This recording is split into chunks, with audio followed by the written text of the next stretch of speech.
My sister announced that I had abandoned our mother while I was standing 6 feet away holding Mom's purse. The prayer circle met in the little room beside the sanctuary, where everything smelled like old coffee and the lemon oil they used on the folding table. I had stopped outside the open door because Mom wanted the peppermints from her purse, which she had handed me in the parking lot along with her gloves, bulletin, and the travel mug she'd sworn she wasn't bringing inside. Denise sat in the middle of the circle with one hand pressed to her chest. "I'm not trying to criticize Mara," she said in the soft voice she used when criticism was exactly what she had come to do. "I'm just saying she's pretty much abandoned Mom, and it's been a lot." My father stood by the coffee urn. That morning, like almost every Sunday for 18 months, he had watched me pull into their driveway at 8. He had watched me help Mom into my car and fold her walker behind the passenger seat. He knew who had brought her to church. Denise looked up and saw me. Then Dad did. He lowered his eyes to his styrofoam cup and said nothing. 3 weeks earlier, I still believed silence was one of my father's harmless habits. He was a quiet man, according to Mom. That was how she explained every conversation in which he had somehow been present without taking part. If you asked Dad where he wanted to eat, he said anywhere. If you asked whether he liked his haircut, he said it would grow. Once, after Mom repainted their bathroom a yellow that made everybody look medically unwell, he stood in the doorway and said, "Bright." That was Dad expressing horror. I had inherited enough of him to mistake avoidance for patience, though I was working on it. Every Sunday, my alarm went off at 6:45. I showered, made coffee, and drove 40 minutes across town to the pale green ranch house where I'd grown up. I could have made the drive in 32 minutes, but there was always construction near the river, and always somebody in a church hat driving 20 under the limit. Mom would be waiting in the living room wearing her coat, even in April. "You're early," she'd say. "It's 8:03. I wasn't rushing you. You called me at 7:47 to see if you wanted coffee. I always took the coffee." The trouble with my mother was that she could make being used feel a lot like being loved. Her name was Carol Bennett, and before her hip surgery, she had been the kind of woman who considered a shopping cart an insult to her upper body strength. She carried all her grocery bags in one trip, rearranged furniture without asking for help, and once climbed onto the roof because Dad wasn't noticing the gutter with enough urgency. Then the incision from her surgery became infected. The infection cleared, but recovery dragged on. She hated the walker, hated the exercises, hated the careful way people watched her stand up. What she hated most was needing to ask. So she didn't ask. She suggested, "It would be nice to get back to the Wednesday service. The pharmacy says my prescription is ready, but don't worry about it. Your father thinks crackers are groceries." Dad's eyesight had been worsening for years. He could still see well enough to navigate the house and read if the lamp was bright. But he had stopped driving after scraping the mailbox and insisting the mailbox had leaned into him. The state did not have to take his license. Mom did. She cut it into 4 pieces at the kitchen table while he ate oatmeal. "I could have used that for identification," he said. "You're 74. Everyone believes you're you." That was their marriage. Mom making the decision, Dad filing a mild objection after the decision could no longer be changed. On Sundays, I loaded her walker into my crossover while Dad stood on the porch holding whichever object she had forgotten. Her glasses, he'd say. Or her Bible. Once it was a foil-covered dish of deviled eggs. "What are these for?" I asked. "Apparently we're feeding people." "We're always feeding people," Mom called from the car. "Dad passed me the eggs." "Apparently. He came to church with us most weeks, but after his vision declined, he stopped moving through crowds with any confidence." Mom pretended not to notice that he held the back of her coat in the parking lot. I pretended not to notice that she slowed down for him. There were good parts to those Sundays. That was what I had trouble explaining when friends asked why I kept giving up the whole day. Mom knew which gas station had the decent coffee and which one tasted like somebody rinsed a paintbrush in it. She could identify every flowering tree we passed.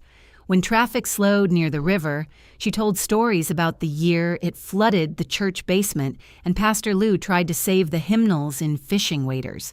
He went straight down, she said, like the Lord had yanked him by the belt. Dad laughed so hard he had to remove his glasses. For 40 minutes, we could be a normal family in a car. Nobody needed anything that wasn't already inside it. Then we arrived at church, and Denise came floating across the parking lot. My sister was 4 years older than me and had the gift of looking freshly assembled. Her blonde hair fell in loose waves that would have taken me a curling iron, 2 mirrors, and an argument with God. She wore cream-colored coats and boots that had never met mud. When she hugged Mom, she closed her eyes. "There's my beautiful Mama," she said. Mom's whole face changed. I was standing behind them with the walker half unfolded. "Careful," I said. "The left brake sticks." Denise glanced back. "Good morning to you two." "Good morning. You look tired. I'm carrying medical equipment in a parking lot. I meant around your eyes." That was Denise. She could pat your cheek and slap you at the same time. She sang in the choir, which meant she arrived early, disappeared before the service, and emerged afterward just late enough to miss helping Mom back into the car. She brought Mom flowers twice a month. She remembered holidays nobody else knew existed. National Daughters Day, Best Friend Day. One alarming morning called Gorgeous Grandma Day. The pictures always went online. My work did not photograph as well. There was no flattering angle for kneeling beside Mom's chair to pull on her compression sock. No filter for waiting 45 minutes at the pharmacy while Dad called twice because he had lost the remote under his own leg. Nobody clicked a heart beneath a bag of groceries sweating on a kitchen counter. I told myself I didn't care. That was mostly true until Denise received credit for something I had done. Then I cared with an intensity that embarrassed me. After church, Denise usually touched Mom's shoulder and said, "Call me if you need anything." Mom would beam as if she had just been handed a blank check. Then Denise left. I took our parents to lunch. The Sunday that changed everything started with Mom complaining about my windshield. "There's a film on it. It's mist." "On the inside?" "Then it's an ambitious mist." She rubbed a circle in the glass with one gloved finger and looked through it. "Better." Dad leaned forward from the back seat. "You missed a spot." She turned around. "Would you like to walk?" He sat back. At lunch, I waited until our food came before mentioning Rebecca's vow renewal. Rebecca and I had been friends since college, and she and her husband were holding the ceremony at a small inn in North Carolina. Nothing elaborate. Dinner, music, one weekend in which nobody would ask me to locate a hearing aid battery. "It's next month," I said. "I'll be gone from Friday through Monday." Mom's fork stopped halfway to her mouth. "What Sunday, the 14th? That's the choir anniversary." "I know." "Well, I'm singing." Mom had joined what the church called the Heritage Choir, a name chosen because the pastor lacked the courage to call it the Old People's Choir. They performed 3 times a year and spent 6 months discussing their outfits. "I'm not asking you to miss it," I said. "I'm telling you I can't drive that Sunday." Dad became very interested in his mashed potatoes. Mom set down her fork. "I thought Rebecca was already married." "She is." "That's the point of a vow renewal. Why are they renewing them? Did they expire? They've been married 25 years, so have lots of people." 48, Dad said. Mom looked at him. "What? We've been married 48 years. I know how long we've been married, Frank. You said lots of people. I wasn't asking for a census." I bit the inside of my cheek to keep from laughing. Dad looked at me over his glasses, and for half a second, his mouth twitched. Then Mom said, "I suppose I'll ask around. You don't have to." I reached for my phone. I already talked to Denise. That got her attention. "When?" "Yesterday. She said she could do it." Mom looked relieved, but not fully. It was the expression of someone told that a substitute pilot would be landing the plane. Did she remember about the walker? "Yes. And rehearsal is at 8:45, not 9, I told her. "She'll need to come inside. I can't manage the porch steps if they're damp." I told her that too. Dad scraped his fork across his plate. "She knows where we live." Mom ignored him. I had called Denise while she was leaving a hair appointment. I could hear traffic and the hard click of her boots on pavement. "The 14th, she'd said. "Sure, of course. You need to be there by 8. "In the morning?" "No, Denise. Just circle the house until evening. You don't have to get sarcastic. I do. It keeps my organs functioning." She sighed. I said I'd do it. "Mom has rehearsal before the service. The walker goes behind the passenger seat, but you have to turn it sideways or it won't fit. I know how to put a walker in a car. You put it in my car once and trapped the seatbelt inside it. That was one time. She'll want to stop at Bell's after church. Fine. And probably lunch." "Mara." "What? I've got it. You are allowed to leave town." The way she said it made me feel petty for listing the details. Denise was good at that too. She could agree to help in a tone that made my asking the real inconvenience. At the restaurant, Mom picked at her chicken and asked whether I had given Denise the choir schedule. Yes, maybe I should call her. Don't. I'd only be reminding her. She agreed. Mom glanced toward Dad, inviting him to support her. He buttered a roll with the concentration of a surgeon. Finally, he said, "Denise said she'd do it." I smiled at him. "Thank you." He shrugged as if he had contributed nothing. At the time, I thought he was backing me up. Mom sighed and returned to her lunch. "All right," she said, "if everybody's so confident." I was. That's the part I hate remembering.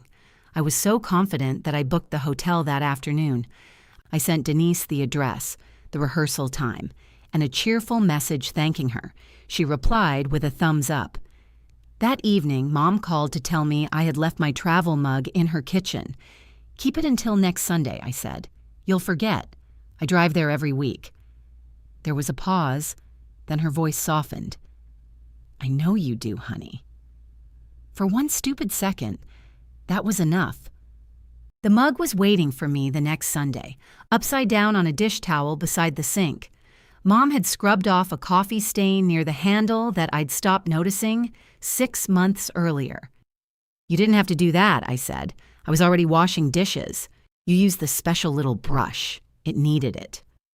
She was in the living room, fastening a gold brooch to her choir scarf. Her fingers had started trembling when she worked small clasps, though she refused to call it trembling. "Come here," I said. "I can do it. I know." She held still while I fixed the pin. Up close, I could smell her rosewater face cream. "The scarf is crooked," she said. "The scarf is fine. It's lower on the left. You're lower on the left." She gave me an offended look, then laughed despite herself.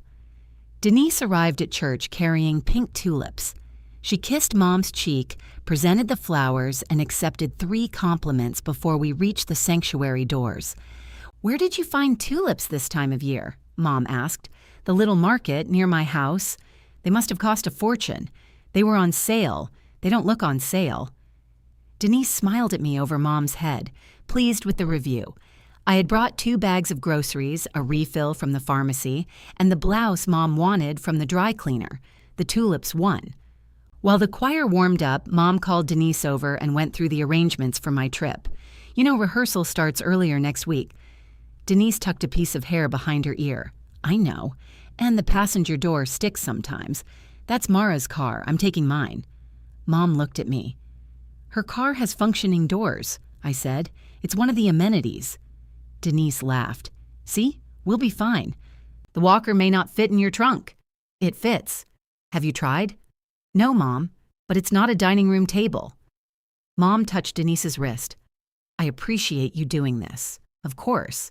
I'm happy to." She said it warmly, convincingly. Mom relaxed. So did I. On Friday morning, I loaded my suitcase into the crossover and checked my phone before leaving the driveway. Denise had responded to the reminder I'd sent the night before. "Yes, Mara. 8 o'clock. Walker, choir, church, lunch. I promise not to sell them on the highway." I sent back a laughing face. Then I drove north. Rebecca met me outside the inn wearing jeans, a sweatshirt, and a veil she had bought online for $11. "What do you think?" she asked, holding the veil under her chin. "I think you look like you're marrying a ghost. It clips in. That doesn't solve the ghost part." She hugged me hard enough to shift my sunglasses. Rebecca and Sam had invited 24 people.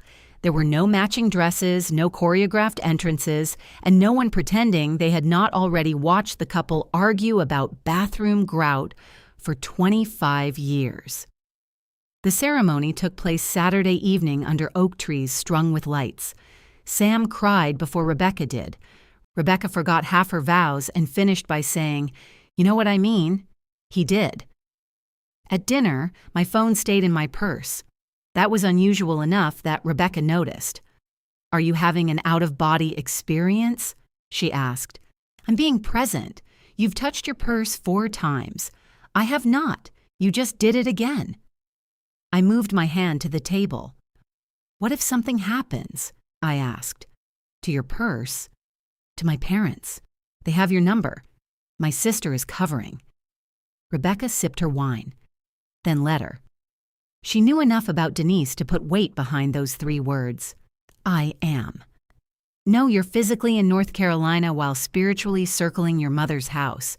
I can do 2 things at once. That's your entire problem. I threw a dinner roll at her. She caught it and ate it. Sunday morning, I woke without an alarm. For several seconds, I didn't know where I was. Then I saw the sloped ceiling, the flowered curtains, and my dress from the ceremony hanging over the back of a chair.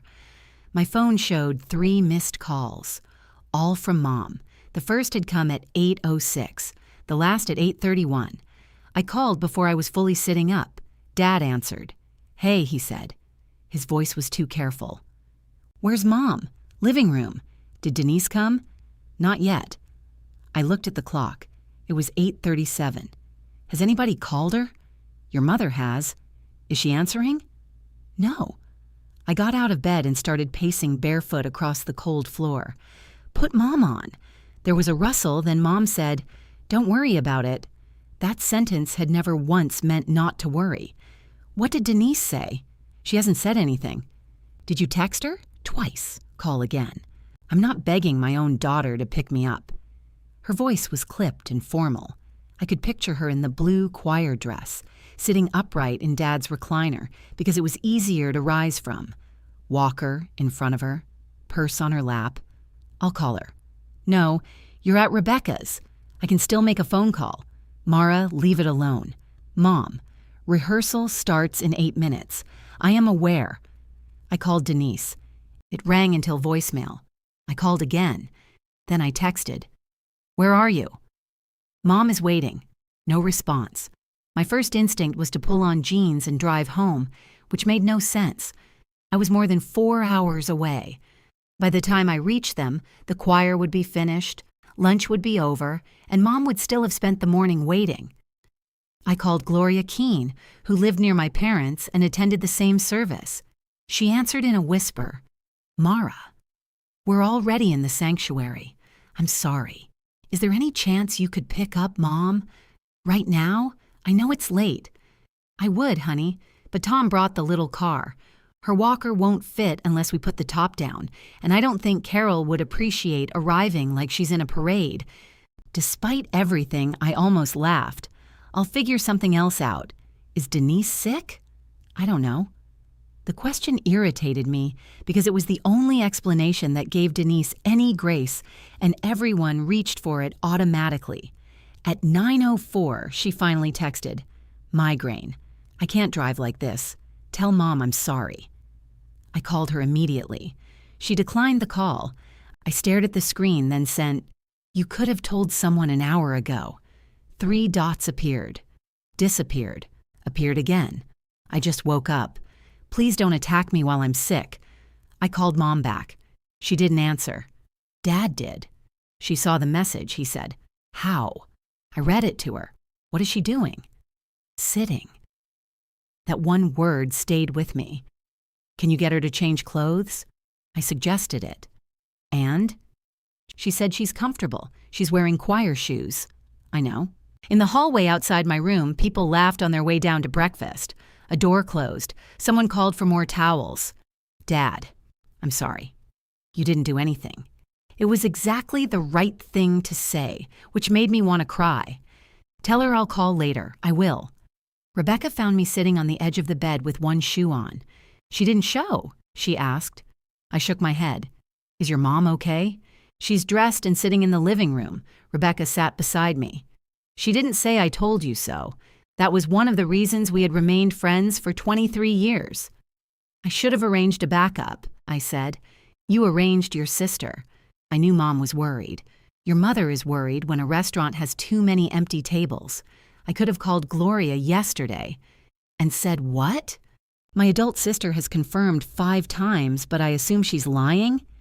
I picked at the seam of the bedspread. She says she has a migraine. Maybe she does. You don't sound convinced. I don't need to be convinced. If she woke up sick, she could have called your parents. She says she just woke up. Then she forgot. The word landed harder than migraine. Forgetting meant Mom had not been part of Denise's morning at all. Mom finally changed clothes just before noon.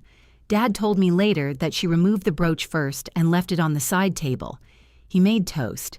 She didn't eat it. When I called that afternoon, she sounded almost cheerful. How was the ceremony? Nice. Did Rebecca wear white? Sort of an ivory? At her age, ivory is wise. Mom: what? Pure white is harsh. I waited for her to mention church. She asked what they had served for dinner and whether the inn was clean. She told me Dad had dropped peanut butter on his shirt. She described everything except the blue dress, the silent phone, and the empty driveway. I'm sorry you missed the choir anniversary, I finally said. Well, there'll be another one. Denise should have called. She had a migraine. She also had an alarm. Mom went quiet. I don't want this ruining your trip. It already ruined your morning. I said it's fine. Dad's voice came from somewhere behind her. It isn't. What did you say? Mom asked. Nothing. I closed my eyes. I returned Monday afternoon and drove straight to my parents' house. The brooch was still on the side table. Mom had put the choir dress away, but her blue shoes sat beside the recliner, as if she might still be waiting. Denise called while I was carrying groceries into the kitchen. I hear you're furious, she said. I hear you had a migraine. I did. You also slept through the time you promised to be there. Sorry I didn't schedule my neurological event more conveniently. Why didn't you set an alarm? I did set one. Then how did you sleep through it? I took something the night before. I could feel the headache coming. Then you knew you might not be able to drive. I didn't know. You knew enough to take medication. She exhaled sharply. This is why nobody can talk to you. I looked toward the living room. Mom was adjusting a vase of wilting tulips. Dad sat behind a newspaper he could not possibly read at that distance. You left her sitting in her choir dress for 4 hours. I said I was sorry. To me. In a text. I called her. When? A pause. Today. I laughed once because the alternative was saying something I couldn't take back. Denise's voice hardened. You know, you don't get to disappear for a weekend and then judge how everybody else handles things. I arranged everything before I left. You issued instructions. You agreed.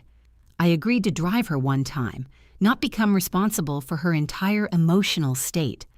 There was that move again, make the task larger after failing to do the smaller one.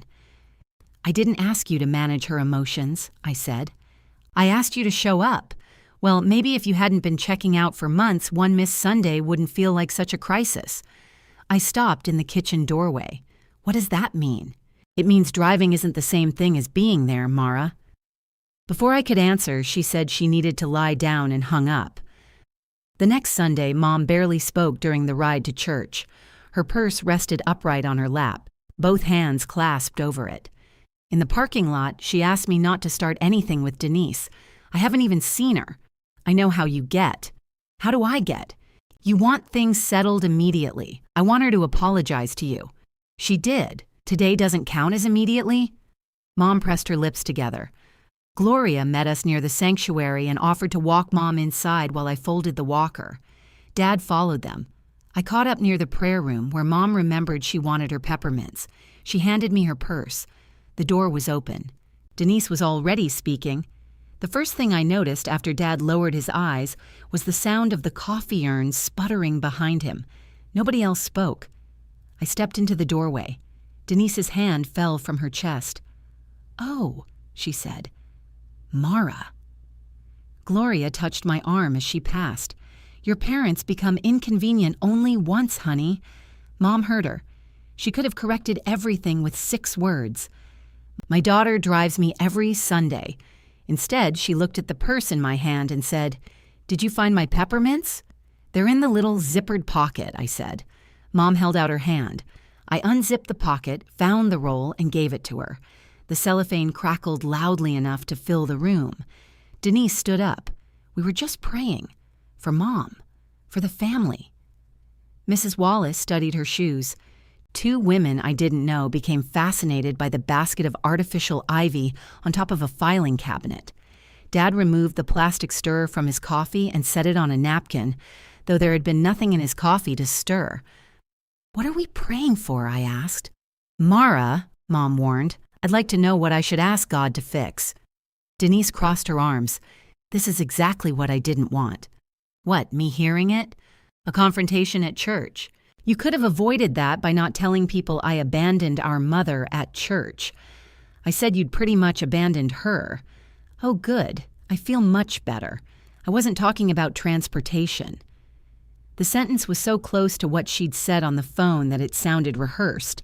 I looked at Dad. Were you confused about what she meant? His eyes came up, then slid toward Mom.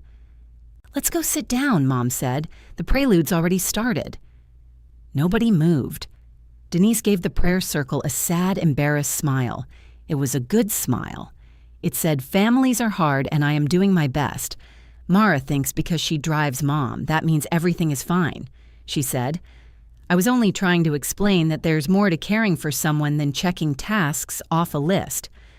"What do you think happens in the car? That isn't the point. What happens at lunch?" "Mara," Mom said again. "What happens when I pick up prescriptions? Are we emotionally estranged at the pharmacy?" Mrs. Wallace coughed into her fist. It might have been a cough. It had the shape of a laugh. Denise's cheeks turned pink. "I'm not doing this with you. You were doing it just fine before I walked in." Dad finally spoke. "Service is starting." It was such a useless sentence that for a second I thought I had imagined it. Mom tucked the peppermints into her coat pocket. "Come on, Frank." She took his arm instead of mine and headed toward the sanctuary. Dad followed without looking back. Denise waited until they were gone. "You always have to win," she said quietly. I didn't know we were competing over who didn't leave Mom sitting in a blue dress. Her face changed. Not much, but enough. "You're cruel when you're angry, and you lie when you're embarrassed." She flinched. That should have satisfied me. It didn't. The organ swelled through the wall, and the prayer circle began leaking into the hallway 1 person at a time. Mrs. Wallace touched my shoulder as she passed. "For what it's worth," she whispered, "I've seen your car out front." It was worth less than she meant it to be. I stood in the hallway holding Mom's purse until Denise took it from me. "She needs this," she said. "I know what she needs. You know what she asks you for." The sanctuary doors opened and an usher waved us inside before I could answer. Mom had saved me a seat. She sat between Dad and me the way she used to sit between us at crowded movies because Dad complained about strangers taking the armrest. Denise joined the choir in the loft. From where I sat, I could see only the top of her head behind a tall man with silver hair. During the opening hymn, Mom handed me a peppermint without looking at me. I took it. That was our family's preferred form of reconciliation. Sugar passed in silence while the original wound remained fully operational. Pastor Lou's sermon was about carrying one another's burdens. I tried not to attach meaning to that. He had been preaching long enough that most of his sermons were about burdens, forgiveness, or giving money without calling it giving money. Then he said, "Sometimes one member of a family finds herself carrying more than anyone realizes." 3 people looked toward the choir loft. 1 looked at me. Mom's hand found mine. Her skin was cool and soft, the knuckles larger than I remembered from when she used to button my winter coat. She squeezed once. I looked at her profile, waiting. She kept her eyes on the pulpit. I let her hold my hand through the rest of the sermon because I loved her. That was the most inconvenient truth in the room. After the service, Denise stood near the choir steps accepting concern. "You call me if you need a break," Gloria told her. I'm okay, Denise said bravely. Mom's the one I worry about. Mom was 6 feet away. Gloria turned to her. How are you holding up? I'm fine. You don't have to be strong all the time. Mom's gaze flickered toward me, then back to Gloria. We're working things out. Not she didn't abandon me. Not Mara has been here every week. We're working things out. The lie had become a family disagreement, and somehow that made it polite enough to keep. I pushed the walker toward the exit. We need to talk at the house. Mom sighed. I knew you'd do this. Do what? Turn Sunday into an ordeal. I almost admired the speed of it. Denise had lied, Dad had watched, Mom had protected her, but I was the one turning Sunday into something unpleasant. Dad held the outer door for us. Are we still going to Bell's? He asked. No, I said. Mom stopped walking. We always go to Bell's. I don't want to discuss this in a restaurant. We don't have to discuss it at all. I do. Denise appeared behind us, carrying the tulip-colored choir scarf she'd worn that morning. Discuss what? Come to the house. I have plans. Cancel them. She laughed.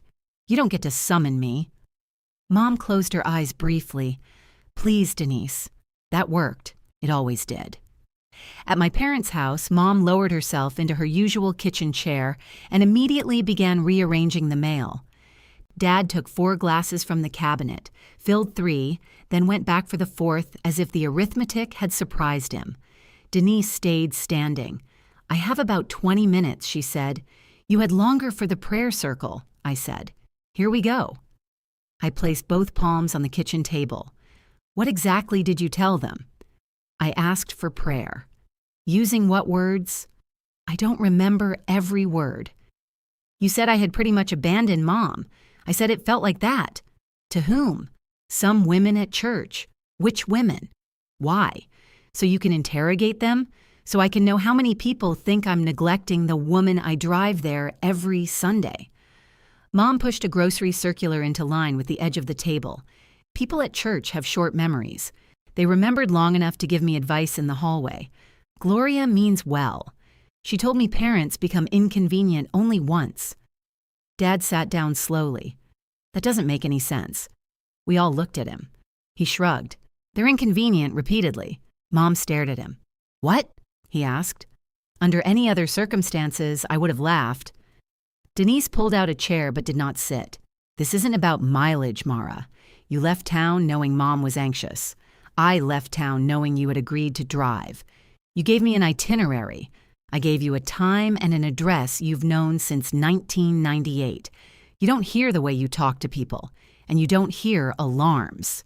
Mara, Mom snapped. There it was, not Denise. Me. I straightened. Did I abandon you? Mom blinked. It's a simple question. Did I abandon you? You left for the weekend. Did I abandon you? I don't like that word. Neither do I. Denise sat at last. Mom was hurt. I know. You hurt her. She was hurt that you weren't here. I was gone for 3 days. You're gone more than you think. I turned to her. I'm at this house at least twice a week. Physically. So we're back to emotional abandonment. If the phrase bothers you that much, maybe ask yourself why. Because it's a lie. Mom slapped her palm against the table. The sound startled all of us. Enough. Her hand stayed flat on the wood. You are sisters, she said. Someday your father and I will be gone, and you will regret every minute you wasted fighting over who did what. Denise's eyes filled instantly. Mine stayed dry, which I knew would later be counted against me. This isn't a scoreboard, Mom continued. Denise made a mistake. She apologized. You went on your trip. Nobody died. She didn't apologize to me, I said. I'm sorry, Denise said, looking at Mom. There, I'm sorry I got sick. That isn't what you're sorry for. I'm not apologizing for having a migraine. You should apologize for telling our church I abandoned her. She was upset. So you lied to make her feel better? I told people we needed support. You told them you were the support. Denise stood so quickly her chair struck the wall. You know what? I don't need this. Mom reached for her. Sit down. No. She wants me humiliated. I want you honest. Same thing, apparently. She grabbed her purse from the counter. Mom looked at me. They're considering her for the congregational care team. Denise froze. I stared at Mom. That's what this is about? No, Denise said. Mom continued as though she hadn't heard. It's the first thing she's been excited about in a long time. She's been more involved. People trust her because she tells them she's doing what I do. That is not fair, Denise said. Neither is letting them believe I walked away. Dad rubbed his forehead. This has gotten out of hand. Then put it back in hand, I said. Tell them the truth. He dropped his hand. I'm not getting between my daughters. You're already between us. You're just facing me. Denise left. The front door closed hard enough to rattle the spoon rest on the stove. Mom began gathering the glasses, although none of us had touched our water. You didn't have to call her a liar. What word would you prefer?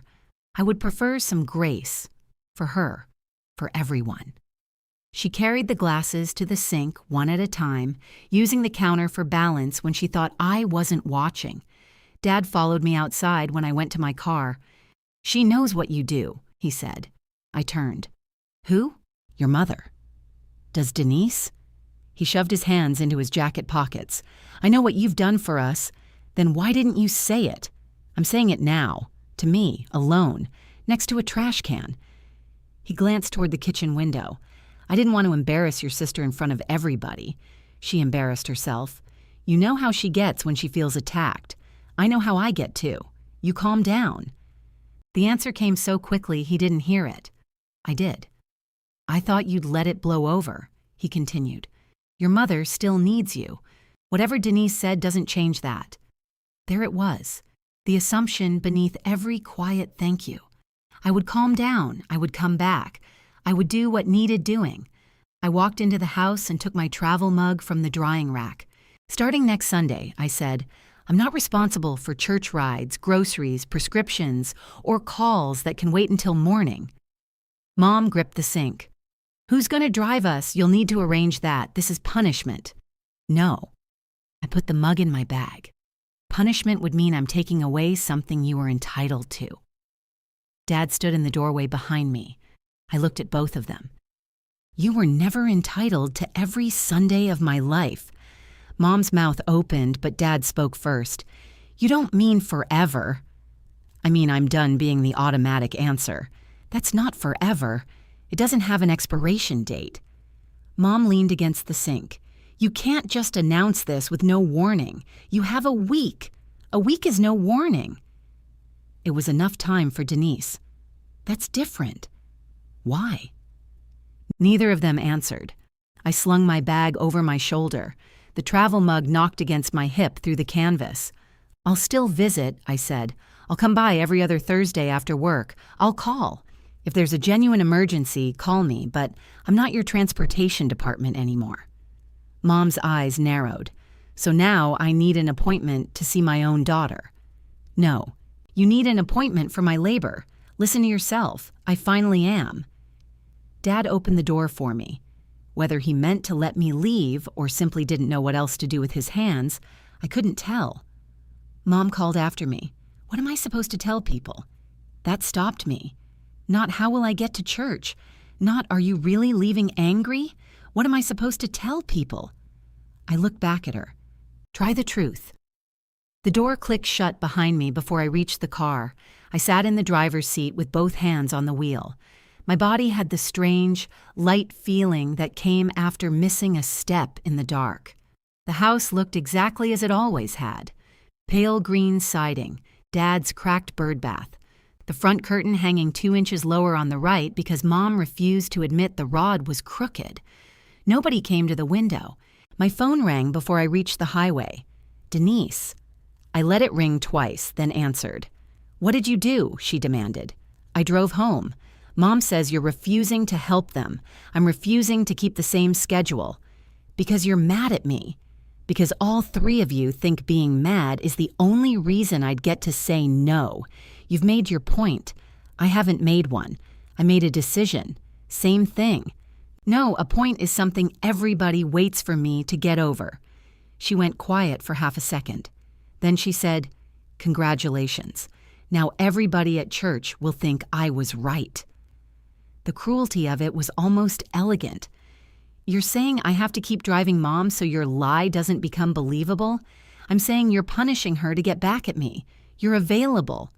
I have choir. So does Mom. I stand for most of the service. I can't spend the whole morning lifting walkers and running around. I laughed. What's funny? You said the quiet part out loud. God, Mara, not everything is a courtroom. I didn't say it was. You act like there has to be a guilty person there already is. She hung up. At home, I set the travel mug in the sink and stood there looking at it. Mom had cleaned the little brown crescent near the handle, but she had missed a darker stain around the lid. My thumb found it automatically. I put the mug in the dishwasher. On Monday afternoon, Mom called while I was at work. My prescription is ready. I waited. The pharmacy closes at 7, she added. You can have it delivered. They charge. $4. It's wasteful when somebody is already out. I'm not already out. You're at work. That isn't the same as being near your pharmacy. It's on your way home. It was 11 minutes off my route, plus another 25 to their house. I knew because I had done it often enough to measure the trip in traffic lights. Call Denise. She has choir practice. Then ask Dad to arrange delivery. Your father can barely manage the television. From somewhere near the phone, Dad said, I can hear you. Good, Mom replied. Then call the pharmacy. There was a silence. Fine, he said. Mom lowered her voice. This is ridiculous. It's $4. It isn't the $4. I know. She hung up. Dad called that evening to tell me the prescription had arrived. I had to press 2, he said. Sounds grueling. They put me on hold. You survived. Barely. I heard Mom in the background asking why he had called me. To say it came, he told her. She doesn't need a parade. Dad lowered his voice. Your mother's in a mood. I can hear you, Mom said. Good, he replied. That surprised a laugh out of me. He laughed too, softly, and for a moment we were back in the car, making fun of Mom's inspection circle on my windshield. Then he said, You'll still take us Sunday, though. The laugh disappeared. No. I thought the pharmacy was the point. The pharmacy was one example. Oh, Dad, I meant what I said. I know. I just thought maybe after a couple days I would calm down. He didn't answer. Have you asked Denise? Your mother is going to. Then you have a plan. I wouldn't call it a plan. Start calling it one. Wednesday, Mom phoned to tell me the maple near their driveway had begun changing color. You always like it when it gets red at the top, she said. I do. It's early this year. Everything's early this year. We talked for 10 minutes about the tree, the weather, and a hawk that had landed on the back fence. It was almost easy. Then she said, If you're coming Thursday, we could stop at Bell's afterward. I'm coming to visit. People eat when they visit. We can order something. I'm tired of delivery. I'm not doing errands. Bell's isn't an errand. It becomes one when you need me to drive. She exhaled slowly. I don't understand these rules. They're not complicated. They change every day. No, you keep trying different words for the same thing. I was trying to have lunch with my daughter, then I'll bring lunch Thursday. I don't want you bringing food like I'm some shut-in. Okay. Another pause. Your father likes the turkey club, I'll remember. She didn't say she liked it too. Thursday's visit was stiff for the first 20 minutes. Mom left the television on through dinner, even though she normally considered that an attack on civilization. Dad ate his turkey club and provided updates from a documentary about whales. That one can hold its breath for 90 minutes, he said. Mom glared at the screen. Must be nice. I ignored it. After we ate, I carried the paper plates to the trash. Mom said, Are you leaving already? I've been here 2 hours. You used to stay later. I used to get home after 10. You never complained. That doesn't mean I wasn't tired. Dad examined the remote. Mom folded and unfolded her napkin. Denise is taking us Sunday. Good. She had to cancel brunch. I didn't ask her to cancel anything. You knew somebody would have to. I knew you'd have to arrange a ride. She says she can't come until 8:30, then be ready at 8:30. Choir warm-up starts at 8:45. That sounds like something to discuss with Denise. Mom's eyes shone, but her voice stayed sharp. You enjoy saying that. No, I enjoy not solving it. Those were different things, though I was still learning how different. Saturday night, Mom called at 9:14. Denise isn't answering. Maybe she's asleep. At 9? She slept through 8 last time. That isn't funny. No, I need to know if she's coming. So leave her a message. I've left 2. Call someone from church. I'm not telling strangers my daughter can't be relied on. I sat on the edge of my bed. The answer arrived whole, without my having to build it. You already told them that about me. Mom went silent. I could hear Dad's chair creak. That was Denise, she said finally. You let her. I didn't know what to say. You knew what was true. You think everything is easy when you're angry. No, I think some things stay hard because you want me to do them for you. She hung up. At 6:45 Sunday morning, my alarm went off. I had forgotten to disable it. For 18 months, the sound had meant get up, shower, coffee, highway, pale green house. My feet touched the floor before I remembered there was nowhere I had agreed to be. I turned off the alarm and climbed back under the blanket. At 7:47, Mom called. I watched her name light the screen. It stopped, then appeared again. On the 3rd call, I answered. She isn't here, Mom said. What did Denise say? Nothing. Call Dad's church friend. He rides with Gloria. Then call Gloria. She said their car is too small. That was last week. Maybe they have another car. I can't start calling everyone this early. You can. I need you to come. There it was. Not would you. Not can you. I need you to come. I'm not coming. Her breath caught. We'll miss church. Then you'll miss church. That's easy for you to say. It wasn't. My clothes were 6 feet away. My keys were on the dresser. If I left immediately, I could reach them by 8:30. You said emergencies were different, she continued. This isn't an emergency. It matters to me. I know. Apparently not enough. I gripped the phone. Call Denise again. She hung up. I showered because I didn't know what else to do. At 8:32, Denise sent a message to the family group. Here, everybody can stop panicking. Mom replied with a single thumbs up. I stared at it until Rebecca texted to ask whether I wanted breakfast. We met at a cafe near my apartment. I checked my phone beneath the table twice. Put it face down, she said. It is face down. Put it in your bag. I'm waiting to hear if they made it. If the church burns down, somebody will notify you. At 9:16, Dad texted. Arrived. Your mother says Denise drives like a fugitive. I laughed so suddenly the waitress glanced over. What? Rebecca asked. I showed her. She smiled. Your father has jokes, only under extreme pressure. The relief came first. They were there. Mom had not fallen. Dad had not wandered into traffic. The world had continued without my hands on it. Then the sadness arrived. I had missed the gas station coffee, the trees near the river, Dad pretending not to laugh. I even missed Mom rubbing an imaginary film from my windshield. Rebecca pushed half her toast onto my plate without asking. I ate it. At 12:30, Mom called. Denise dropped us straight home. Okay. She had plans. Okay. We didn't get lunch. There's food in the house. Crackers, Dad called from the background. There are eggs. Your father thinks eggs are lunch. They can be. We're out of milk. I closed my eyes. Ask Denise to stop. She's already gone. Then order groceries. The fees, Mom. She exhaled through her nose. Fine. I suppose your father can make eggs. I'll see you Thursday after next. Don't bother if you're going to act like a guest. The words hurt more because I knew she wanted me to argue. I didn't.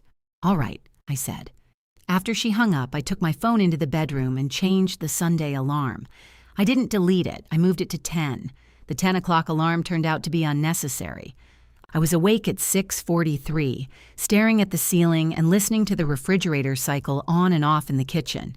By 7:15, I had made coffee. By 7:30, I had cleaned the filter over the stove.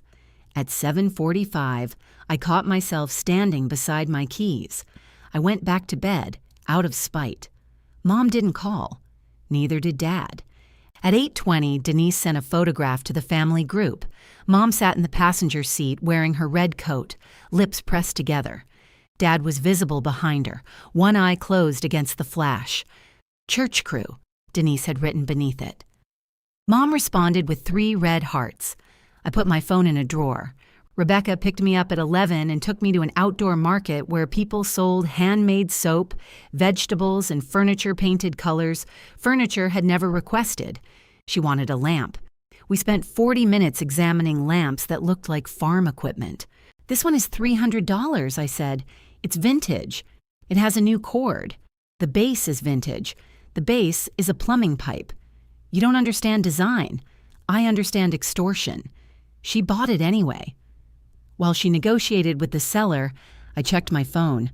There was a voicemail from Dad. I stepped away from the crowd to listen. "Your mother wants to know where you got the turkey clubs. She says the bread was better than Belle's, which she denies saying. Also, Denise forgot her cane." "Not your mother's cane." "Denise doesn't have a cane. I mean, the cane is still here. Call when you can." I replayed it twice. Then I called. Dad answered on the first ring. "The deli near my office," I said. "Mason's." I told her that. "Then why did she have you call? She thought you'd know what kind of bread." "Sourdough." He relayed this to Mom, who was apparently close enough to hear, but had chosen to use him as a switchboard. "She says it wasn't sourdough." "It was." "She says you're wrong." "Tell her I watched them make it." There was another muffled exchange. "She says bakeries use words loosely." I smiled despite myself. "How was church?" "Long." "Did Denise drive?" "She did." "Did she come inside for Mom?"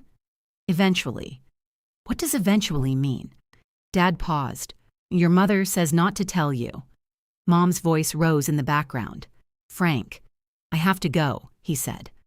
The call ended before I could ask about the cane. That afternoon, Mom phoned me directly. The turkey was too salty. "Hello to you, too. I thought you should know before you buy it again. I'm not planning to. You said you'd still visit. You told me not to bother. I was upset. I know, you always take people literally when it suits you. How should I take 'don't bother' as something said by an upset person? Then what do you want now?" The question came out sharper than I intended. Mom became quiet.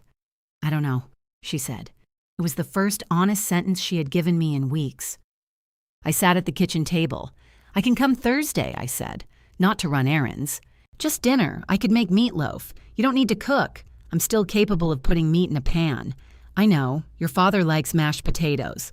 Dad likes anything he can eat without his teeth. He has all his teeth. He acts like they're rented."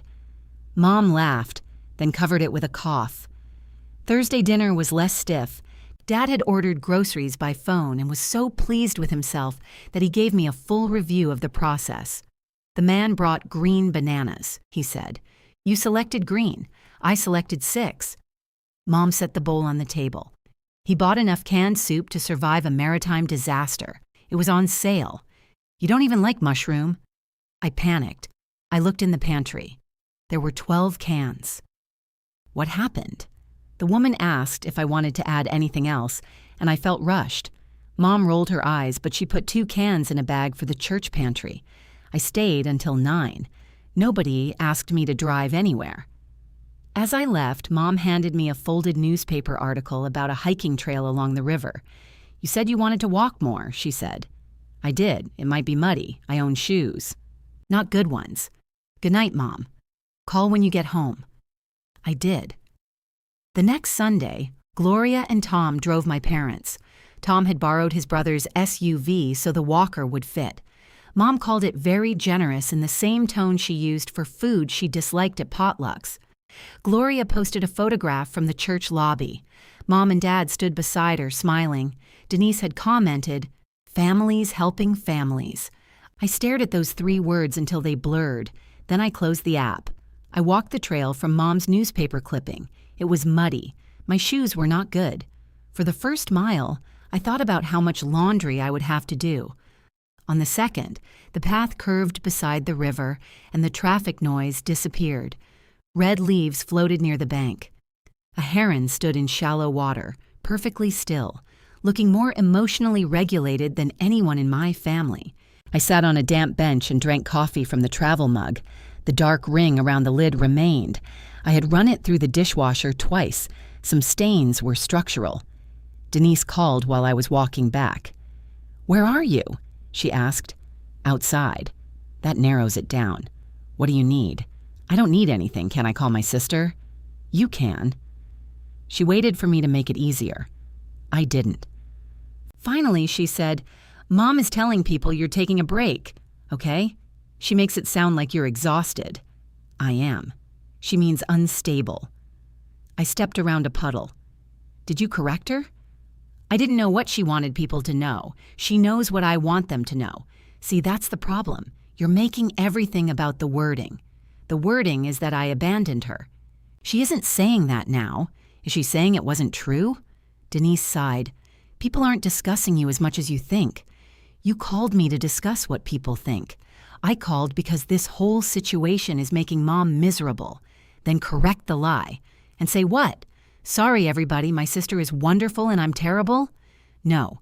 Say you missed one Sunday and panicked. Say I've been driving her for 18 months.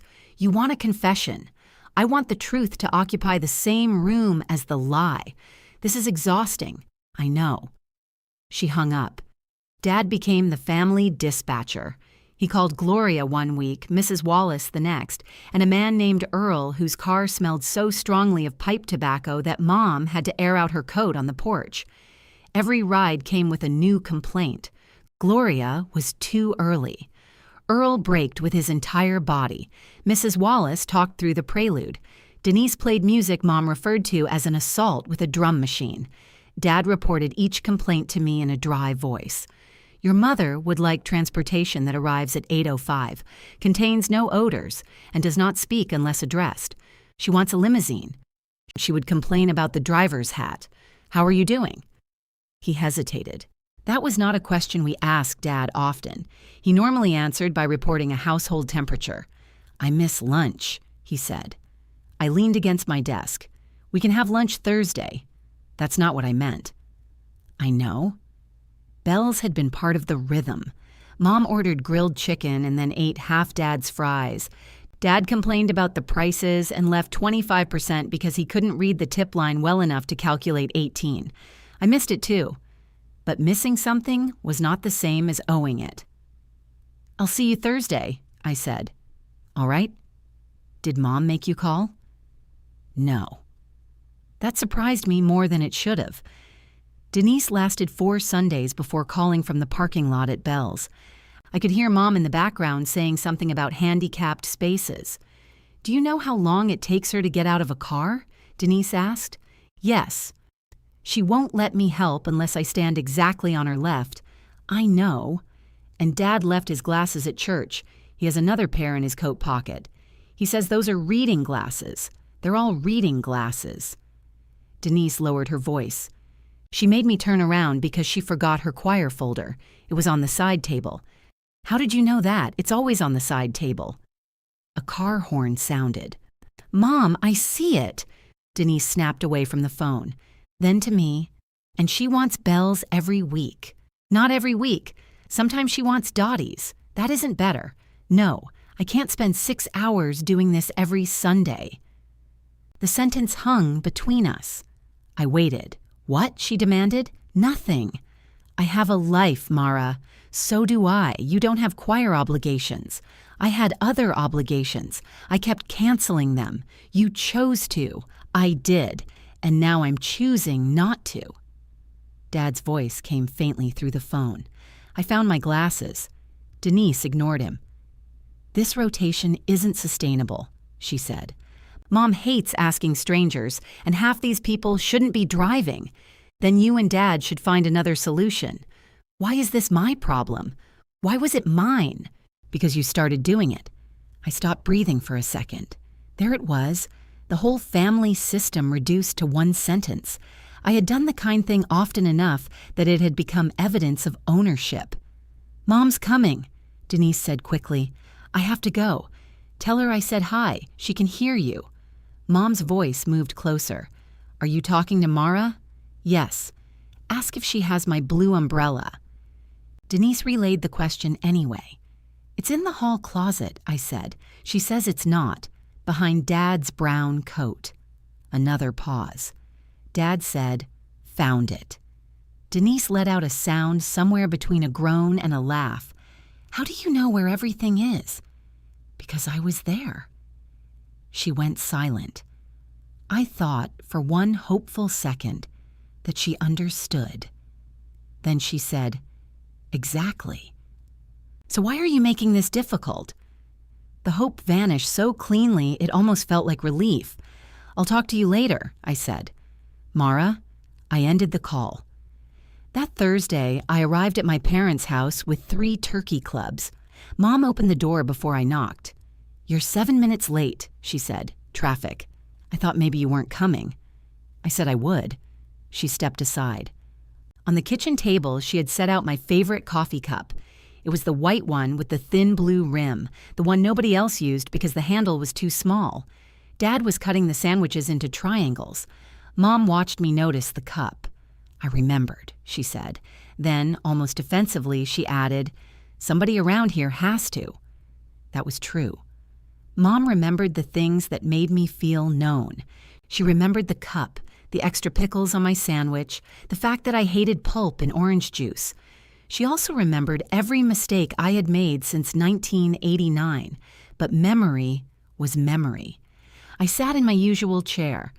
Dad handed me half a sandwich. "Your mother says triangles taste better." "They do," Mom said. "They contain the same ingredients. Presentation matters." Dad examined his triangle. "It's still turkey. You could make a steak look depressing. I don't have that kind of power." Mom smiled. She poured coffee into my cup without asking whether I wanted any, and she got the amount of cream right by sight. For 10 minutes, nobody mentioned Denise, church, rides, or abandonment. Dad told me the grocery service had replaced his mushroom soup with cream of celery.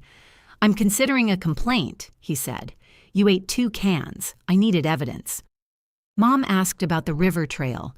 She wanted to know whether the leaves were changing and if the bench near the bend was still there. "How do you know about the bench?" I asked. "I've walked that trail." "When?" "Before your father's eyesight got bad." Dad looked up. "My eyesight had nothing to do with you refusing to walk uphill. There are inclines, Frank. It's a river. Rivers have banks." The doorbell rang before Dad could present a geological argument. Mrs. Harmon stood on the porch holding a glass casserole dish. She lived 2 houses down and wore the kind of quilted vest that suggested she might produce gardening shears at any moment. "I finally returned this," she said when Mom opened the door. "I've only had it since Easter. I'd forgotten about it." I didn't. "It's been accusing me from the counter." Mom invited her in. Mrs. Harmon declined, then came in anyway. She saw me at the table and brightened. "Mara, I haven't seen you in ages. I'm usually here after dark." "That explains it." She lowered her voice, though we could all hear her. "How are the church rides working out?" Mom adjusted her grip on the casserole dish. "We manage. I heard Gloria and Tom took you." "They did. Such nice people. Very." "And Denise has been helping?" Mom glanced at me. "Both my girls help in different ways." There it was again. Mrs. Harmon smiled with visible relief. "That's what families do." Dad studied his sandwich. I waited until the front door closed. "Different ways?" Mom carried the casserole dish to the counter. "What did you want me to say?" "The truth. That is the truth. What's my way?" She turned around. "You visit. Twice a month. You call." "What's Denise's way?" "She drives when she can. So Denise drives and I visit. You were the one who wanted boundaries. I wanted boundaries, not amnesia." Mom's mouth tightened. Mrs. Harmon did not need a full accounting. She asked how the rides were going. "You could have said I used to drive you. Why would I bring up the past? Because the past was 6 weeks ago." Dad folded the corner of his napkin. Mom set the dish down harder than necessary. "I was trying not to make either of you look bad. You made us look equal. I didn't realize equal was an insult. Not when things are equal." Her cheeks flushed. "What do you want, Mara?" "A medal?" Dad said. "Carol." The word was quiet, but it landed. Mom looked away first. I placed the untouched half of my sandwich on the paper plate. "I want you to stop making what I did invisible, because acknowledging it makes Denise uncomfortable." "I wasn't talking about Denise. You're always talking about Denise, even when you say both." Mom braced one hand against the counter. "Your sister helps in ways you don't see. Name one." That is exactly the kind of question that turns love into a competition. No, it turns a vague claim into a fact. She calls me. So do I. She brought the tulips. They died. "Mara." "What?" "You left them on the table until they turned brown because throwing them out felt disloyal." Dad looked toward the trash can as if the remains might testify. Mom's voice dropped. "You have never understood how hard Denise takes rejection. I understand perfectly. It's why nobody rejects anything she does. That's unfair. Is it inaccurate?" Her eyes filled, which made me hate myself and her in equal measure. "I made meatloaf because you were coming," she said. The shift was so abrupt it took me a second to follow it. "I know. I got out the cup. I saw. And all you want to do is pick at words. I came because I wanted to see you. Then why can't that be enough? Because you love me privately and erase me publicly." I didn't say it. Not because it wasn't true, but because it would have sounded too polished, and polished truths gave Mom something to dismiss. Instead, I said, "I need you to mean the same thing when other people are in the room." Dad stood as I reached for my bag. "You don't have to leave." "I do." Mom kept her back to me. The white cup with the blue rim remained on the table, half full. Dad followed me to the porch. "You didn't finish your sandwich. I lost my appetite. I could wrap it. Keep it." He nodded, hands in his pockets. Then he said, "She shouldn't have said metal." No. She didn't mean it. She knew what the word meant. The porch light caught the cloudy edges of his glasses. "For what it's worth," he said, "Mrs. Harmon talks too much." "Dad." "I know. Not the point. No." He rubbed his thumb over a crack in the porch railing. "Your birthday cake for me is still chocolate, right?" I stared at him. "What? You're asking about cake? It's next week. I know when your birthday is. Your mother thinks Denise is ordering lemon. Do you want chocolate?" "Yes." "Then I'll bring chocolate." He nodded, visibly relieved that one piece of the world remained where he expected it. Mom texted me the next morning. "You left your cup." I replied, "It lives there." She did not answer. The family group became active that afternoon. Denise announced that Dad's birthday dinner would be Saturday at 6 and that she was making pot roast. Mom responded, "Your father has trouble chewing roast." Dad wrote, "I have all my teeth." I added, "We've established this." Denise sent, "Fine. Chicken." Mom wrote, "Mara is bringing chocolate cake." I looked at the sentence for a long time before replying, "Yes." I told Dad I would. It was a small distinction, but I needed it there. Saturday, I arrived at 5:50 with the cake. Denise's car was already in the driveway, its trunk open. She came outside carrying a bundle of silver balloons that kept striking her in the face. "Grab the bag," she said. "Hello, hello, grab the bag, please." I lifted a grocery bag from the trunk. "What's in here?" "Decorations. It weighs 20 pounds, and 2 bottles of wine." Dad doesn't drink wine. Other people do. The other people were us. Inside, Mom wore lipstick and the blue sweater Dad liked. Dad had put on a tie with tiny sailboats, though we had not been near a sailboat in decades. 75, he said when I hugged him. Apparently that requires balloons. It requires surviving the chicken. Denise called from the kitchen. I heard that. Dinner was almost peaceful. Denise had overcooked the chicken, but Mom praised it with such commitment that Dad whispered, "This bird died twice."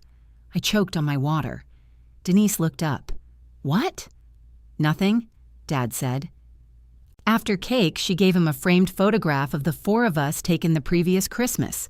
In it, Mom was laughing at something outside the frame. Dad's glasses reflected the flash. Denise looked perfect. I was holding a roll of wrapping paper like a weapon. Dad touched the frame with both hands. "This is nice," he said. Denise's face softened. "I thought you could put it by your chair." "I will." She kissed the top of his head. For a moment, I saw the sister I kept wanting her to be. Not the liar in the prayer circle. Not the woman who turned a missed alarm into my moral failure. Just Denise, who knew Dad hated empty tabletops and had chosen a picture where Mom looked happy. Then she began gathering plates. "By the way, I can't drive next Sunday," she said. Mom looked at me before she caught herself. I kept cutting my cake. Denise continued, "The care team has an orientation before service. They officially asked me to join." Mom brightened. "That's wonderful," Dad said. "I'll call Earl." Denise stopped stacking plates. "Earl's car smells like a cigar lounge." "Pipe," Dad said. "Mom can't sit in that. I'll ask Gloria. She's already driven twice. She said we could call." Denise looked at me.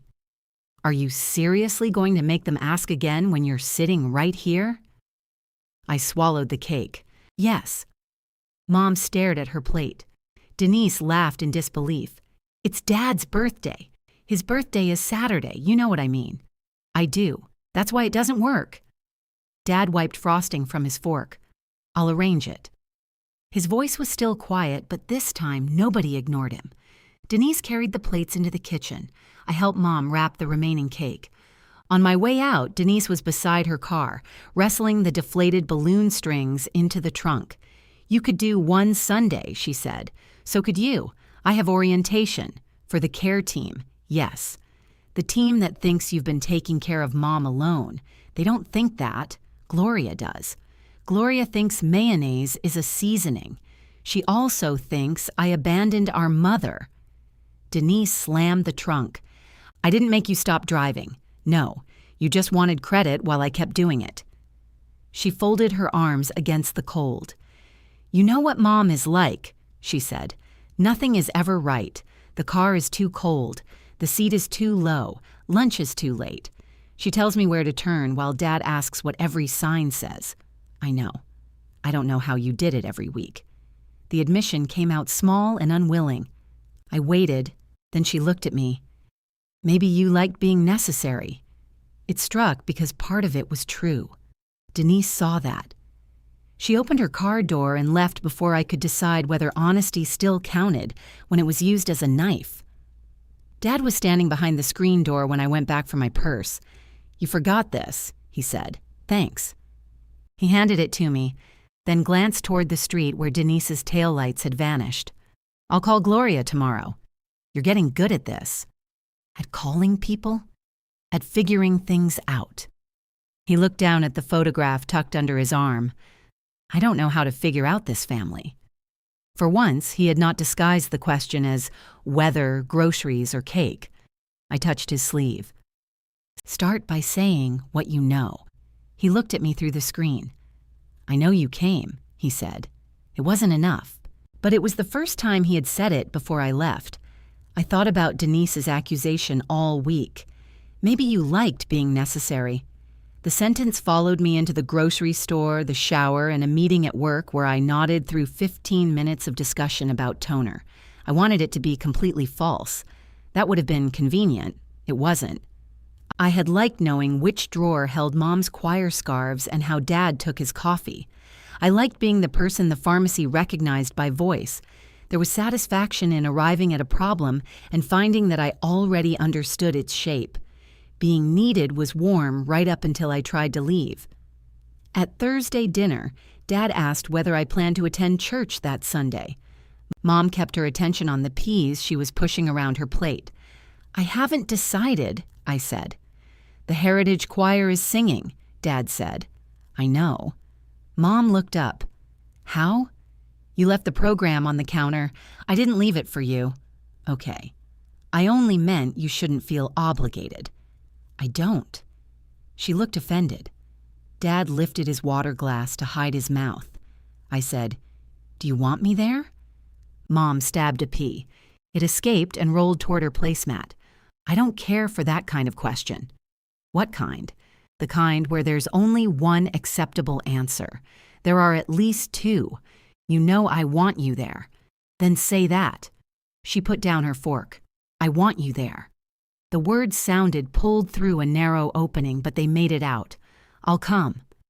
Gloria is driving us, Dad said quickly. That's arranged. Good. She has to leave afterward for her cousin's lunch. I waited. He met my eyes. Would you be willing to drive us home? The question itself mattered. No assumption hidden inside a statement. No emergency inflated to make refusal cruel. Straight home? Yes. Mom said, Bells is practically on the way. Dad did not look at her. Straight home. I smiled. I can do that. Sunday morning, I left my apartment at 8:30 with coffee in the travel mug and no walker behind my passenger seat. The drive felt shorter. I passed the gas station Mom liked and almost turned in automatically. Instead, I kept going. Near the river, sunlight flickered through the red maples. Traffic slowed behind a truck full of pumpkins, and there was nobody beside me complaining that the pumpkins looked undersized. When I reached church, Gloria's car was already parked in the accessible space. Dad stood on the sidewalk while Mom adjusted her red coat. Gloria held the walker upright beside them. Mom saw my car and smiled before she remembered to look surprised. You came. I said I would. I know. I just wasn't sure. Dad took my coffee. Still hot? Get your own. He drank from it. Gloria looked between us. It's nice seeing everybody together. The phrase was harmless. It still made my shoulders tighten. Inside, people greeted me with a fraction too much warmth. Nobody mentioned abandonment directly. They asked whether I had been busy, whether work was stressful, whether I was taking care of myself. Every question carried the outline of Denise's story. Mrs. Wallace only said, Good to see you, Mara. Good to see you too. Then she leaned closer. The ivy is gone. What? She pointed toward the prayer room. The basket of artificial ivy had disappeared from the filing cabinet. Pastor Lou's wife threw it out, she whispered. Answered prayer. I laughed. Across the lobby, Denise heard me. She wore a small blue name tag for the congregational care team and was helping an elderly woman remove a rain bonnet without disturbing her hair. Denise was patient. She found a tissue in her purse, dabbed rainwater from the woman's collar, and listened while the woman described a problem with her furnace. It would have been easier if she were bad at caring for everyone. She looked up and saw me watching. For a moment, neither of us looked away. Then the woman said something, and Denise turned back to her. Mom's choir sang an arrangement of Come Thou Fount with too many key changes. She stood in the second row, one hand gripping the folder, her face serious with concentration. On the final verse, her voice separated briefly from the others. It wasn't the strongest voice, but it was the one I knew. Dad leaned close. She practiced that line for 3 days. I know. How? She sang it into my voicemail by accident. He nodded. Sounded better today. After the service, Mom stayed near the choir loft receiving compliments. Denise moved through the lobby with the care team, matching people who needed meals with people who could cook. She held a pen between her teeth while digging through her purse. Don't say it, she warned when I walked past. I wasn't going to. Yes, you were. I was going to say the pen is a good look. She removed it from her mouth. I'm busy. I can see that. Some of us are. The words were quiet enough that Mom didn't hear. I looked at Denise's name tag. You should be careful, I said. That sounded like criticism. Her eyes flashed. Before she could answer, Gloria approached carrying Mom's purse. I hate to run, but Tom is already in the car, she said. His cousin starts carving meat at noon with or without us. I've got them, I said. Thank you. Carol, your peppermints are in the little pocket. Mom held out her hand for the purse. I know where they are. Gloria hugged her and left. Denise was still watching me. What? I asked. Nothing. She gave me the same smile she had given the prayer circle. Sad, patient, burdened. I walked away before I could hand her another scene. In the parking lot, Dad waited while I folded the walker. The left brake still stuck. "You should oil that," he said. "Wonderful. You've become Mom." "Bright," he said. I laughed so hard I nearly pinched my finger in the hinge. Mom stood with one hand on the passenger door, looking irritated that we were enjoying ourselves without her. "What's funny?" "Nothing." I heard laughing. Dad expressed an opinion. That would be worth laughing at. The ride home felt dangerously familiar. Mom rubbed the windshield with one finger. Dad asked what a sign said, then disagreed with my answer. At the river, Mom pointed out the heron standing near the bank. "There's your bird. How do you know it's mine?" "You told me about it. I don't remember. You said it looked emotionally regulated." Dad leaned forward. "What does that mean?" "It means the bird doesn't have daughters," Mom said. I glanced at her. She smiled out the window. For 1 mile, all 3 of us laughed. Then Mom said, "We could stop at Bell's." Dad spoke before I did. She said, "Straight home. We have to eat. There are eggs. You made eggs last Sunday. They were good. They were rubber. They bounced beautifully." Mom turned toward me. "Would it kill you to have lunch?" "No, but I agreed to drive you home. So everything has to be exactly negotiated now?" "For a while, yes." She looked away. The mood in the car changed, but I did not pull into Bell's. At the house, I unfolded the walker and carried Mom's choir folder inside. Dad made coffee. Mom took off her red coat and draped it over the chair instead of hanging it up, which meant she wanted me to stay but would not ask. I sat at the kitchen table. She noticed. "I thought you had somewhere to be. I can have coffee?" Dad brought out 3 mugs. He gave me the white one with the blue rim. Mom watched him set it down. "I would have done that," she said. "I know," he replied. We drank coffee and ate crackers because there were, in fact, no eggs. Mom told me the woman beside her in the choir had entered on the wrong verse. Dad said he hadn't noticed. Mom said everyone had noticed. Then she turned the cup slowly between her hands. "You could do this sometimes. I just did. I mean, drive us. Sometimes if you ask and I want to." Her face tightened. "That sounds cold. It's honest. I miss our Sundays." The words took the air out of me. I looked at her. She stared into her coffee. "I miss them too," I said. "Then I don't understand why you're doing this, because missing the good parts doesn't make the rest okay. It wasn't all labor." "I know." She looked up. "That's why it hurt." Dad stayed very still beside us. Mom opened her mouth, then closed it. Her thumb traced the handle of her cup. I wanted her to apologize. I could feel the space where the apology might fit. Instead, she said, "Your coffee's getting cold." I drank it anyway. Dad walked me to the car. "I have rides arranged for the next 2 Sundays," he said. "With whom?" "Earl next week. Gloria after that." "Good." I told Earl not to smoke his pipe. Was he offended? He said he only smokes it with the windows down. That's not the same thing. "I know," your mother explained. He gave me my travel mug. "Thank you for asking me about today," I said. He nodded. "I should have asked before." "Yes, I thought asking meant you could say no." "It does." That seemed inefficient. I laughed. He smiled, but his eyes stayed serious. "I'm learning." Denise called that evening. "Mom talked about you for an hour after you left. I was washing dishes." "What did she say?" "That you knew about the heron, that Dad made you laugh, that you drank coffee. That sounds scandalous. 1 ride and you're the favorite again." I shut off the water. "Again? You know what I mean. I really don't. You're the reliable one, the smart one, the one who knows where the blue umbrella is. Do you think that was fun to grow up beside? You were the one Mom protected, because she thought I needed it, and she thought I didn't." Denise went quiet. I wiped my hands on a towel. "You said I liked being necessary," I said. "Maybe I did. I knew it. That doesn't make it okay to lie about me. You keep calling it a lie like I invented everything. You said I abandoned Mom. You left that weekend knowing she was scared. You promised to cover. And I failed, okay?" The words burst out of her. "I failed. Mom called me crying. She said the entire morning was ruined. Dad sounded disappointed, which is somehow worse than yelling.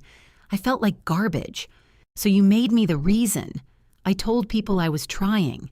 You told them you had been left carrying her. Because that's how it felt. For one morning. It didn't feel like one morning. What did it feel like? She did not answer immediately.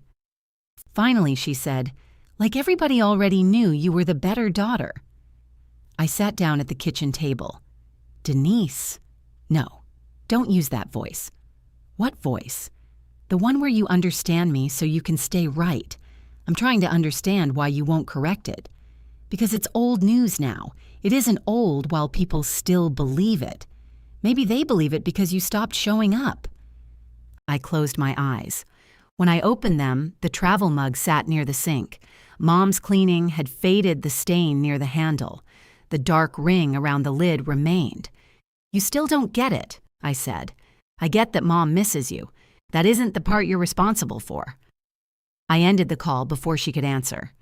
A minute later, Mom sent me a voicemail. In the background, Dad was running water and opening cabinets. I forgot to say thank you for the ride, she said, and for coming to hear me sing. There was a long pause. Then, more softly, I'm glad you were there. No request followed. I saved the message. I listened to it again before bed. The second time, I noticed Mom's voice had caught slightly on glad. The third time, I noticed how carefully she had stopped before turning the gratitude into a request. I called her the next morning. I got your message. You didn't have to call. That's why I left a message. I know. Your father couldn't find the coffee filters. Dad's voice came from the background. They were in a different cabinet. They have been in the same cabinet since the first Bush administration. I found them. You found paper towels. I sat at my desk, smiling. Mom said, anyway, I meant what I said. I'm glad I came too. She went quiet. Then she asked, did Denise call you? Yes. What did she say? That you talked about me after I left. I may have mentioned the heron. For an hour. Your sister exaggerates. Not always. No, Mom said. Not always.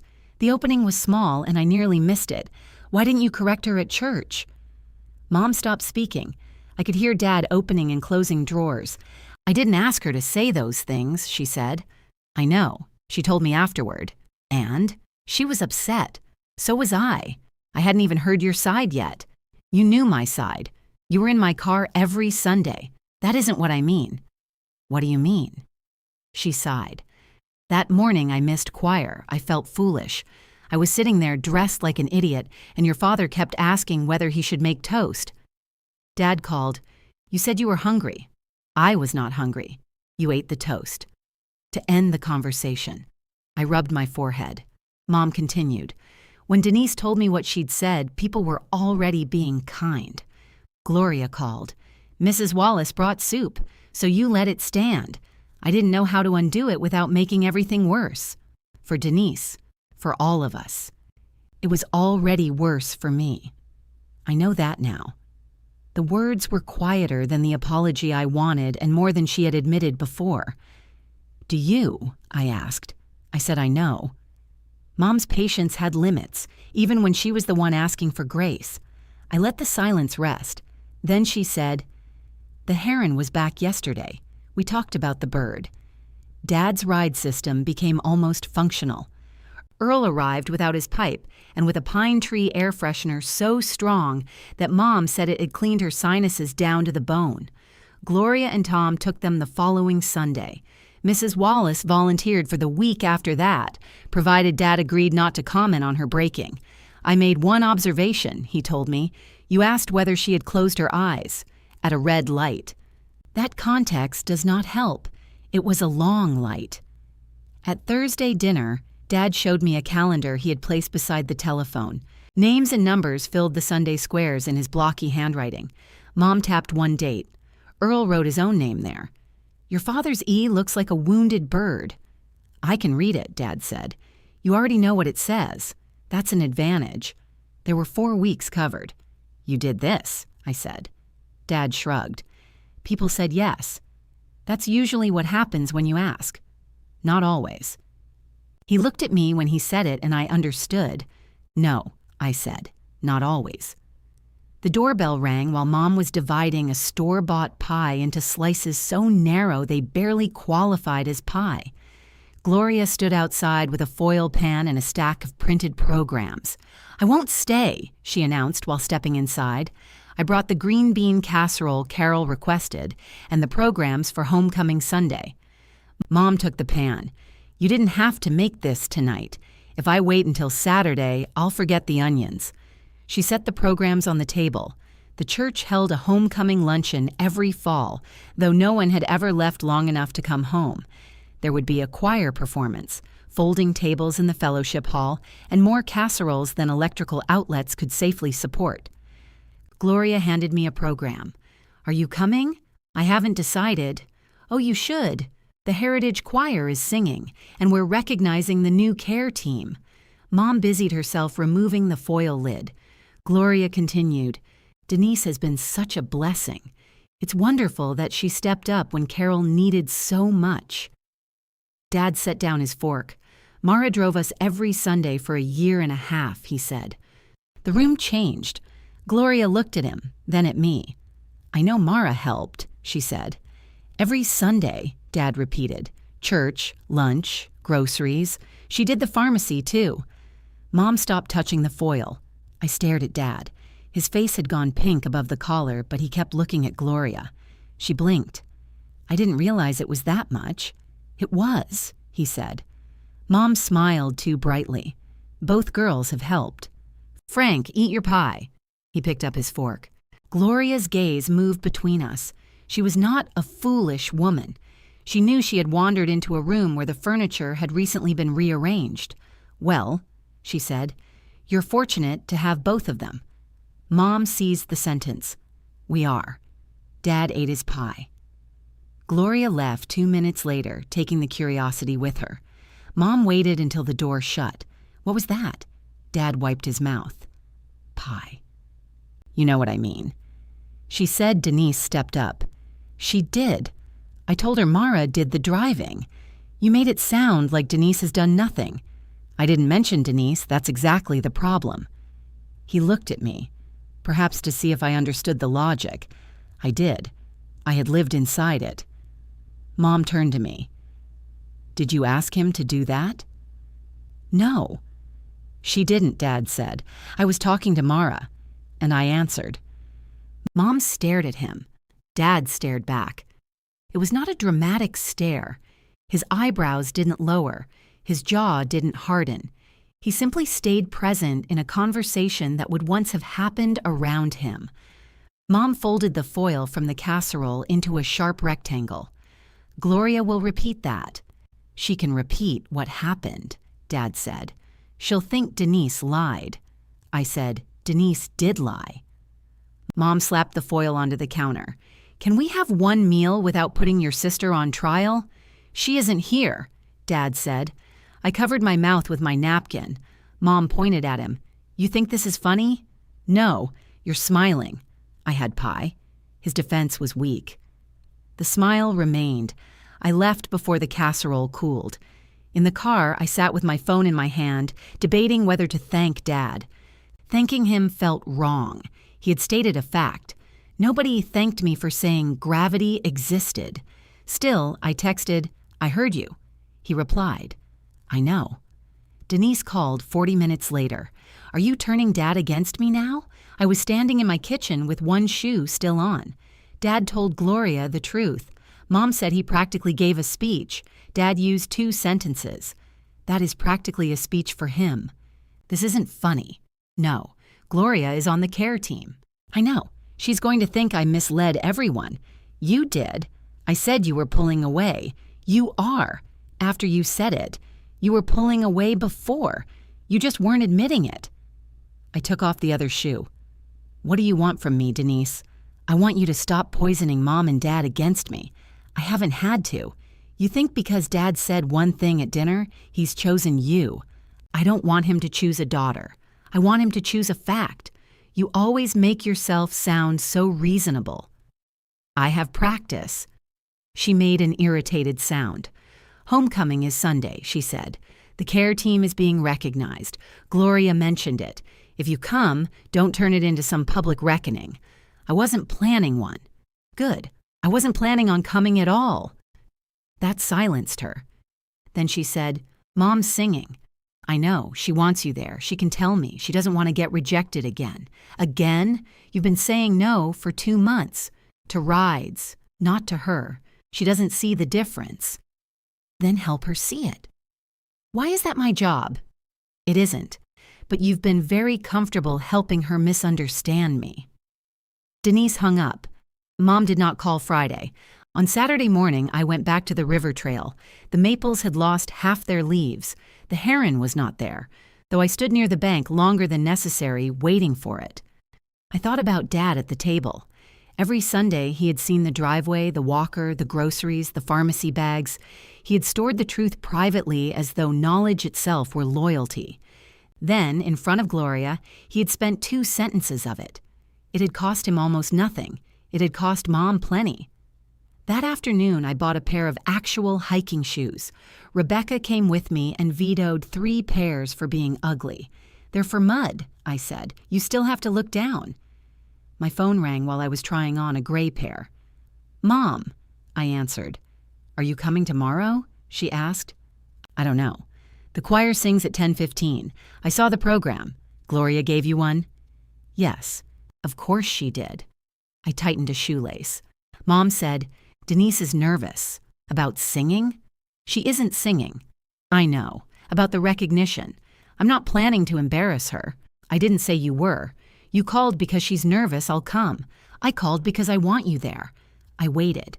She added, Your father does too. Do you want me there as your daughter? Or because my absence might look bad? That is a terrible thing to ask. It's a reasonable thing to wonder. I want one Sunday where I don't have to feel ashamed of either of you.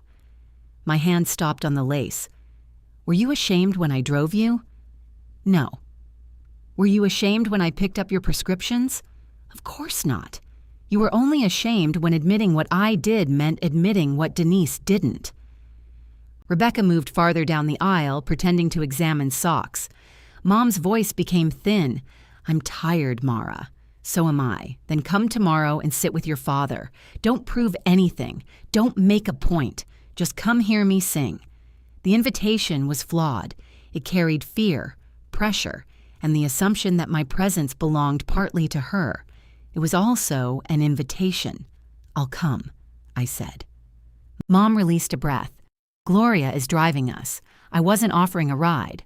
I know. That mattered too. Before she hung up, she said, Wear something nice. They take pictures at homecoming. I looked at Rebecca. She had heard enough to understand. What? I asked Mom. Nothing too dark. Goodbye, Mom. Rebecca waited until I ended the call. You're going? Yes. Why? I stood in the shoe aisle, one foot in a clean gray boot and the other in my sock. Because it's my church, too. I bought the shoes.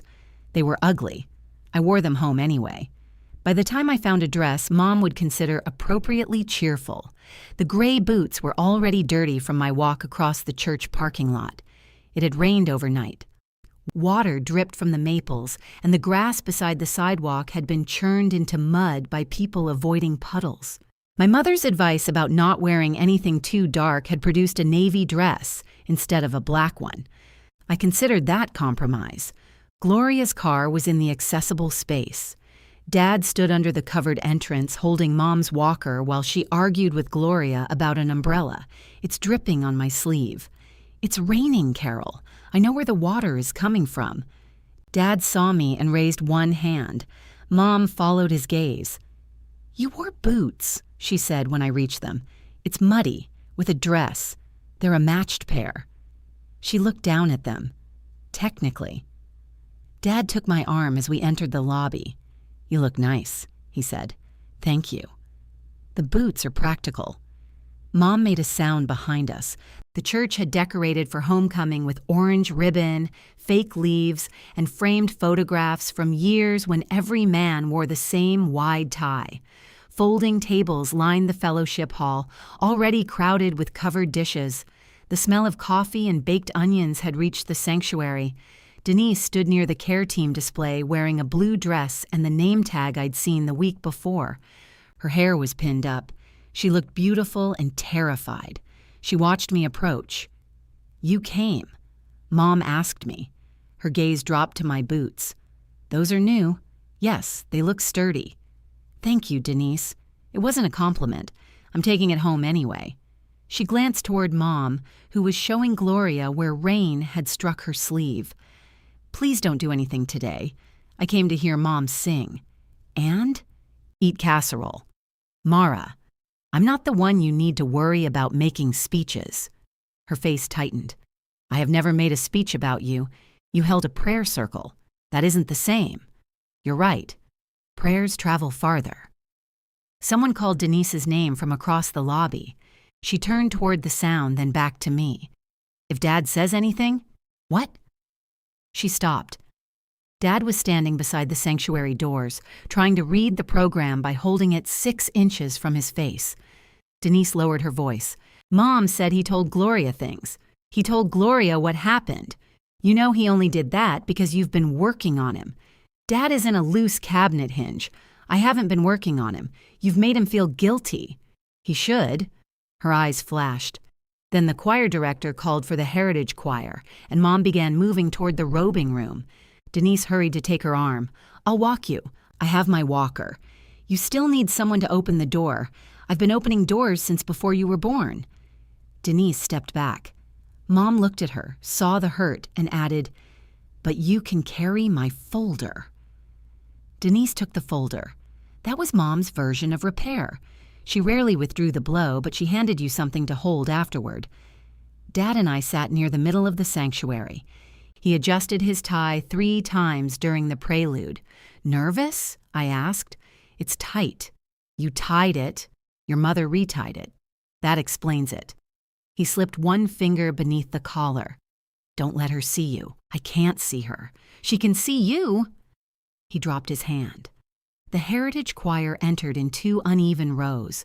Mom found her place in the 2nd row, opened her folder, and immediately looked for us. Dad waved. I waved too. Her face softened.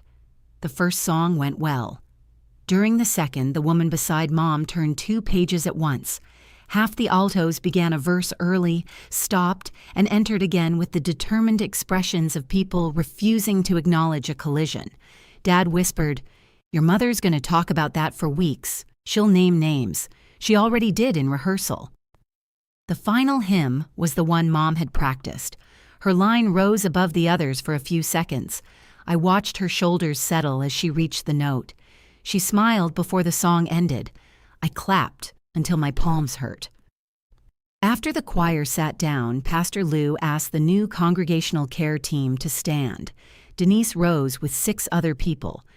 They were thanked for organizing rides, meals, visits, and phone calls. The irony was present, but so was the fact that Denise had been doing the work. She had helped the woman with the rain bonnet. She had spent evenings matching casseroles to people who needed them. She had driven Mom 4 Sundays and complained through at least 3. I applauded her. She looked directly at me. For 1 second, surprise replaced suspicion. Then everyone sat. The fellowship hall filled immediately after the service. People moved through the food line carrying paper plates that bent under the weight of ham, potato salad, macaroni, and 6 versions of green bean casserole. Dad took a spoonful from each version because he couldn't tell which one Gloria had made. "They'll compare plates," he said. "They absolutely will." Mom joined us at a long table near the wall. She had received enough compliments to forgive the rain. "You heard the altos come in early?" she said. "We did. It was Bernice." "I don't know Bernice. You know who she is. I don't. The tall one with the small husband." Dad nodded. "That's Bernice." I looked between them. That description clarified nothing. Mrs. Wallace sat across from us. Gloria took the seat beside her. The conversation stayed safe for almost 5 minutes. Then Gloria touched my hand. "Frank told me how much you'd been doing for your parents," she said. Mom stopped cutting her ham. "I didn't realize," Gloria continued. "I'm sorry if I said anything that made you feel unappreciated." The apology was imperfect, but it faced the right direction. "Thank you," I said. Mrs. Wallace looked at Mom. Mara's car was here every week. Yes, Mom said. She helped a great deal. Helped? A great deal. I took the phrase and left it alone. It was more truth than Mom had managed in public before. Dad looked at me. He had heard the distance, too. Denise arrived with a plate and pulled out the chair beside Mom. "There she is," Gloria said, "our newest care team star." Denise smiled. "Hardly. You did a wonderful job organizing the meal calendar. It was a group effort." A woman named Evelyn Carter stopped behind Denise's chair. I knew her mostly through her hats, which increased in size with the importance of the occasion. She rested one hand on Denise's shoulder. "You deserve the recognition, sweetheart. After everything you've carried at home since Mara walked away, it's a wonder you had anything left to give." The table went still. Denise's smile stayed in place. "We all do what we have to," she said. That was when Dad put down his fork. "No," he said. Evelyn leaned closer. "Pardon?" Mara didn't walk away. His voice was not loud, but there had been a pause in the room as people shifted between lunch and dessert. The words carried to the next table. Dad continued. "She drove Carol every Sunday for a year and a half. Church, lunch, groceries. Denise missed one Sunday. Mara didn't abandon anybody. Denise went white. Dad." He looked at her. "You said she did," he said. "She didn't." The silence widened. Not through the whole fellowship hall. Someone near the kitchen dropped a serving spoon. People at the far tables kept talking, but everyone close enough to matter had heard. Evelyn removed her hand from Denise's shoulder. "I see," she said. No one had ever sounded less pleased to see. Mom's paper knife slipped against her plate. "Frank," she whispered. Dad picked up his fork again, though there was nothing left on it. Denise shoved back her chair. "I need some air." Mom caught her wrist. "Sit down." Denise pulled free. "You got what you wanted," she said to me. "I didn't ask him to do that, of course not." She walked out through the side door. Mom stood too quickly and gripped the table. "Mara, go after her." "No, she's upset. So am I. She shouldn't drive like this. Then you go. I can't navigate those steps without my walker." Dad said, "Let her be." Mom stared at him as if a piece of furniture had begun issuing orders. "You humiliated her. I corrected something. In front of everyone. That's where she said it." His hand trembled when he reached for his water, but he drank. Gloria looked down at her plate. Mrs. Wallace watched Dad with open admiration. Mom turned on me. "Are you happy now?" "No. This is what you wanted. I wanted one of you to tell the truth before it became a public disaster. You kept pushing. I asked you to say 6 words in a prayer room." Mom's eyes filled. "Everything has consequences with you now. It always had consequences. They just used to belong to me." She sat heavily. Evelyn muttered something about checking the dessert table and escaped. I went outside because the room had become too warm. Denise stood beneath the covered side entrance with her arms wrapped around herself. Rainwater fell from the gutter in a steady stream. "I thought you left," I said. "My keys are in Mom's purse." That was so perfectly Denise that I nearly laughed. She saw it. "Don't. I'm not. You set me up. I didn't know Dad was going to speak, but you wanted him to." "Yes. At my recognition lunch. At a church lunch where someone repeated your lie." She wiped beneath one eye with the side of her finger. "He has never defended me like that. He wasn't defending me from you. He was correcting Evelyn, because you've made him think he failed you. He did. So did I. Is that what you need me to say? It would be a start." She gave a broken laugh. "I slept through an alarm, Mara. I didn't kill anyone. You slept through an alarm. Then you blamed me. Then you let people praise you for surviving what I had supposedly done. I was ashamed. So was I. You don't get ashamed. You get angry." The words struck deeper than she knew. "I get both." She looked away toward the parking lot. "Mom is going to blame me for this. I'm not responsible for what Mom does next. You say that so easily now. It took me 18 months. The side door opened. Dad came out holding Mom's purse. Your keys, he said to Denise. She took the purse and dug through it. Dad waited. Denise found the keys, then looked at him. I hope you feel good about yourself. No, he said. I feel late. Her face crumpled for 1 second. She turned before either of us could respond and walked into the rain. Dad watched her car leave. I should have told her to wait until it cleared, he said. She wouldn't have. No. Inside, the luncheon had resumed its noise. Mom sat alone at the table, her untouched pie softening near the crust. Gloria offered to drive them home. Mom said she wasn't ready to leave. Nobody asked me. I stayed long enough to help Dad gather the programs in Mom's choir folder. When I said goodbye, Mom did not look at me. Dad followed me to the lobby. I didn't plan that, he said. I know. I heard the woman say it, and I thought if I waited another second, I'd do what I always do. What's that? Tell you privately. I looked through the glass doors at the wet parking lot. Thank you for not doing that. He nodded. When I reached home, there was a message from Denise. You won. I typed 3 different answers and erased all of them. Finally, I wrote, there was never a prize. She read it. She did not reply. The family group stayed silent for 2 days. No photographs, no weather reports, no questions about missing umbrellas. On Tuesday evening, Dad called. Would you come over tomorrow? My visit is Thursday. I know. Is somebody hurt? No. Is this an emergency? No. I waited. He cleared his throat. Your mother and I need to talk to you. That sentence sounded so unlike him that I checked the screen to make sure it was his number. What about? Sunday. Did Mom ask you to call? Yes. Does she know you're admitting that? She's standing here. Mom's voice came through the phone. I can hear you, Dad said. She can hear me. I got that. Will you come? He had asked. I appreciated that even while I resented how much I had trained myself to notice. I'll come after work. Mom had cleaned the kitchen as if we were expecting an inspection. The mail was gone from the table. The counters had been wiped. My white cup with the blue rim sat at my usual place, already filled with coffee. Dad occupied the chair beside it. Mom stood at the stove moving a wooden spoon through a pot that didn't need stirring. What are you making? I asked. Soup. What kind? Mushroom? Dad looked at me. We have inventory. I sat. There were 3 bowls on the table. A 4th chair had been pulled out slightly. Is Denise coming? I asked. Mom stirred faster. I invited her.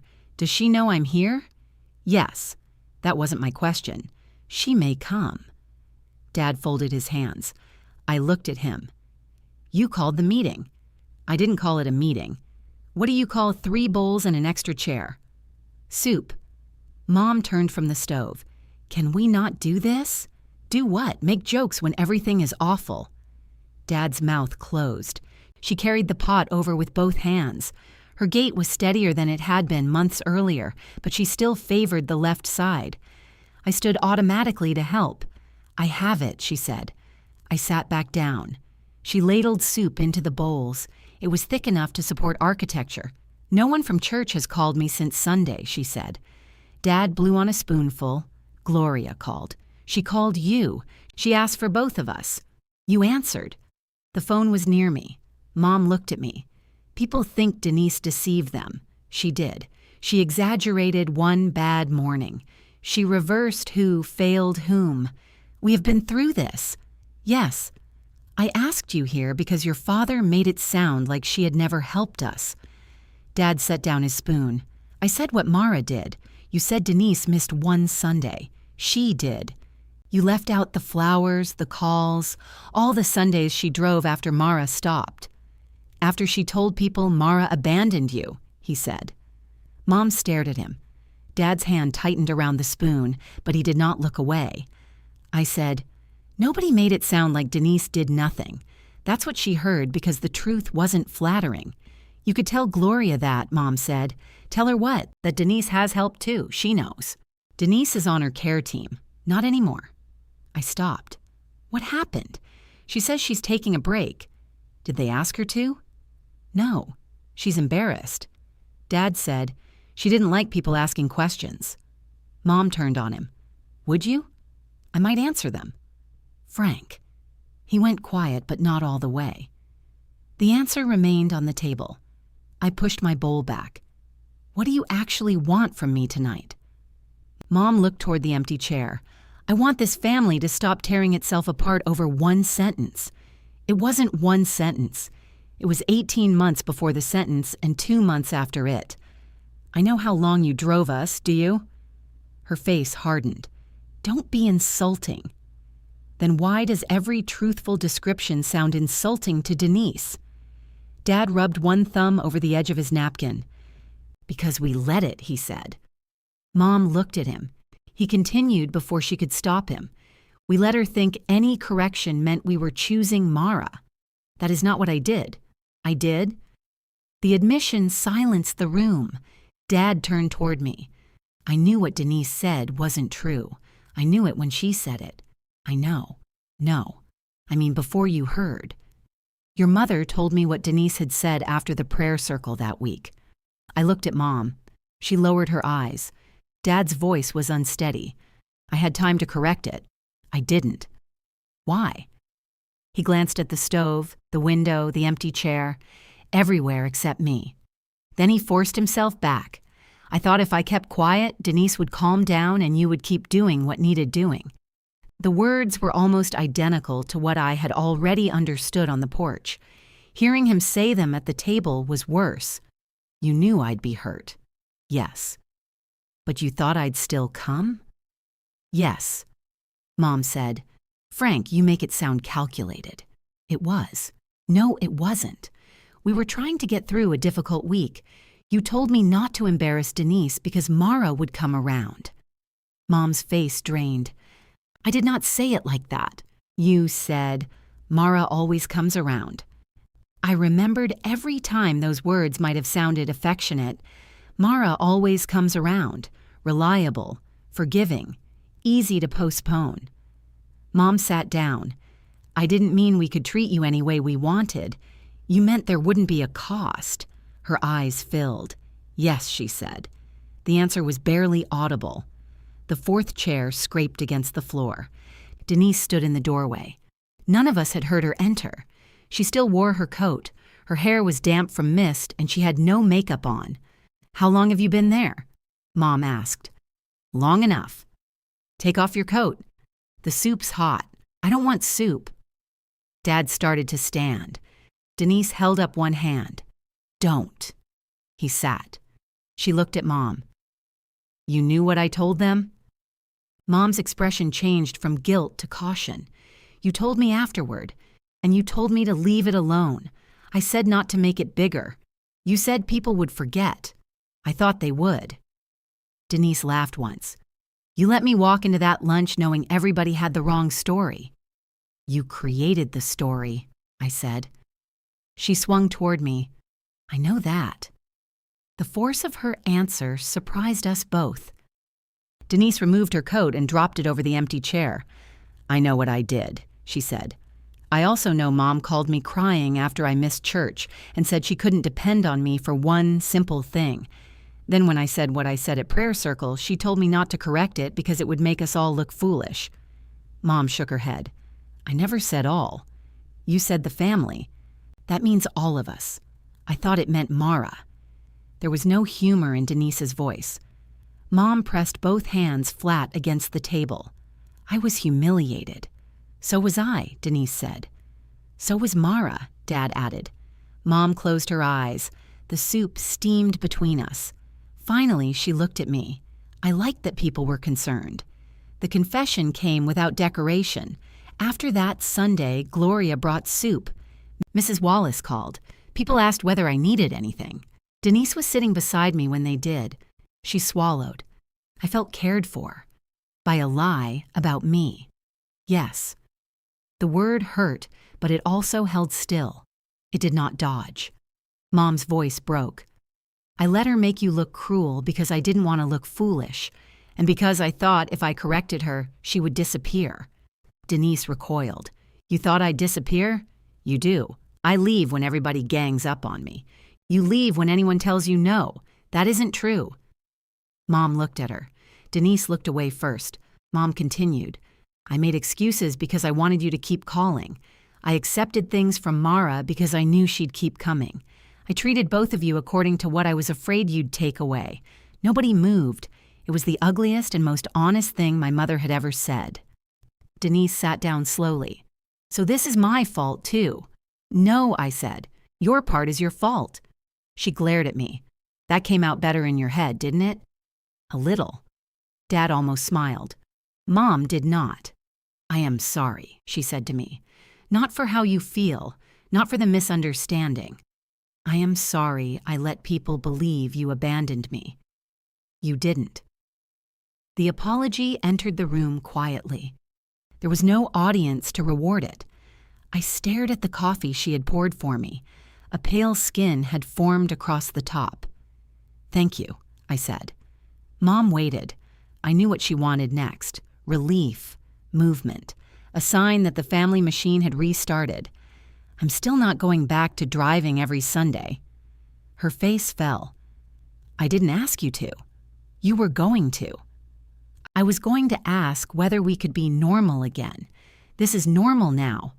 That sounds like punishment. Dad said, we have rides arranged. Mom looked at him. For 3 more weeks, he continued. I'll arrange the rest. You shouldn't have to beg people, I ask. They answer. And when they don't, then we miss church. He said it without tragedy. Mom's fingers tightened around her napkin. I said, I can love you without managing you. You say that like managing us was terrible. Sometimes it wasn't. That's what made it hard to stop. She nodded once, reluctantly. Denise had been silent. Now she looked at me. What do you want me to do? Correct it. Dad already did. Dad corrected Evelyn. You told the prayer circle. They all know now. Not because you told them. She looked toward Mom, but Mom did not rescue her. What exactly do you expect? Denise asked. The same room. Your words. Her mouth tightened. I can't stand there and announce I lied. You stood there and announced I abandoned Mom. I was upset. So was Dad on Sunday. That's different. No, I said. It's public truth after public harm. It only feels different because this time the shame belongs to you. She pushed away from the table. This is what I mean. Nothing is enough. You haven't done it yet. She grabbed her coat. Mom started to speak, then stopped herself. Denise noticed. For a moment, she looked almost frightened. She put on her coat without saying goodbye. I followed her to the porch. The air smelled like wet leaves. She stood beside her car, digging for keys she was already holding. Denise. What? If you don't correct it, I'm not going to punish you. I'm not going to call the church or chase people down. How generous. But nothing changes between us. She looked up. What does that mean? It means we can be polite at birthdays. We can sit beside each other when Mom sings, but I won't trust you with my name. Her eyes filled. You make everything sound final. It isn't final. It's waiting on you. She opened the car door. What if I can't do it? Then I'll believe you. Believe what? That your reputation matters more to you than our relationship. She got into the car and shut the door. I watched her reverse down the driveway. Behind me, the porch light came on. Mom stood inside the screen door, holding my white cup with the blue rim. You forgot your coffee, she said. It's cold. I can warm it. I looked past her at Dad clearing bowls in the empty chair where Denise had been. No, I said, but I'll come back Thursday. The white cup was clean when I returned Thursday. Mom had placed it upside down on a dish towel, exactly where my travel mug had waited before all of this began. I didn't pour your coffee early, she said. It gets a skin. I noticed. You could have microwaved it. It was emotionally abandoned. Dad made a choking sound near the refrigerator. Mom pointed at me. That phrase is retired in this house. Fair. Dinner was baked chicken from the grocery store. No soup. Dad had added another month of names to the calendar beside the telephone. "Mrs. Wallace has the second Sunday," he said. Mom set down the bowl of green beans. I called her. I looked at her. "What?" she asked. "Nothing. You're smiling. I'm proud of you. I made a phone call. Don't be condescending." "She was on hold 9 minutes," Dad said. "The church phone system is absurd. You press 3 for transportation, and it sends you to youth programs. Did you tell them?" "I told everyone I reached. That sounds like you." She gave me a narrow look, but her mouth twitched. The ride calendar no longer looked like evidence of crisis. It looked like a system, imperfect, inconvenient, and dependent on other adults occasionally saying yes. Mom still disliked it. That was allowed. After dinner, she asked whether I had heard from Denise. "No, she hasn't called me either." "Give her time. You told her nothing changes unless she does what you want." "I told her nothing changes unless she corrects what she said. That's what I meant. No, it isn't." Mom picked a loose thread from her napkin. "Do you think she'll do it?" "I don't know. She left the care team. You told me. She was good at it." "I know." Mom looked surprised. "She expected you to be pleased. I wasn't trying to take it away from her. I know that now." Dad was stacking plates.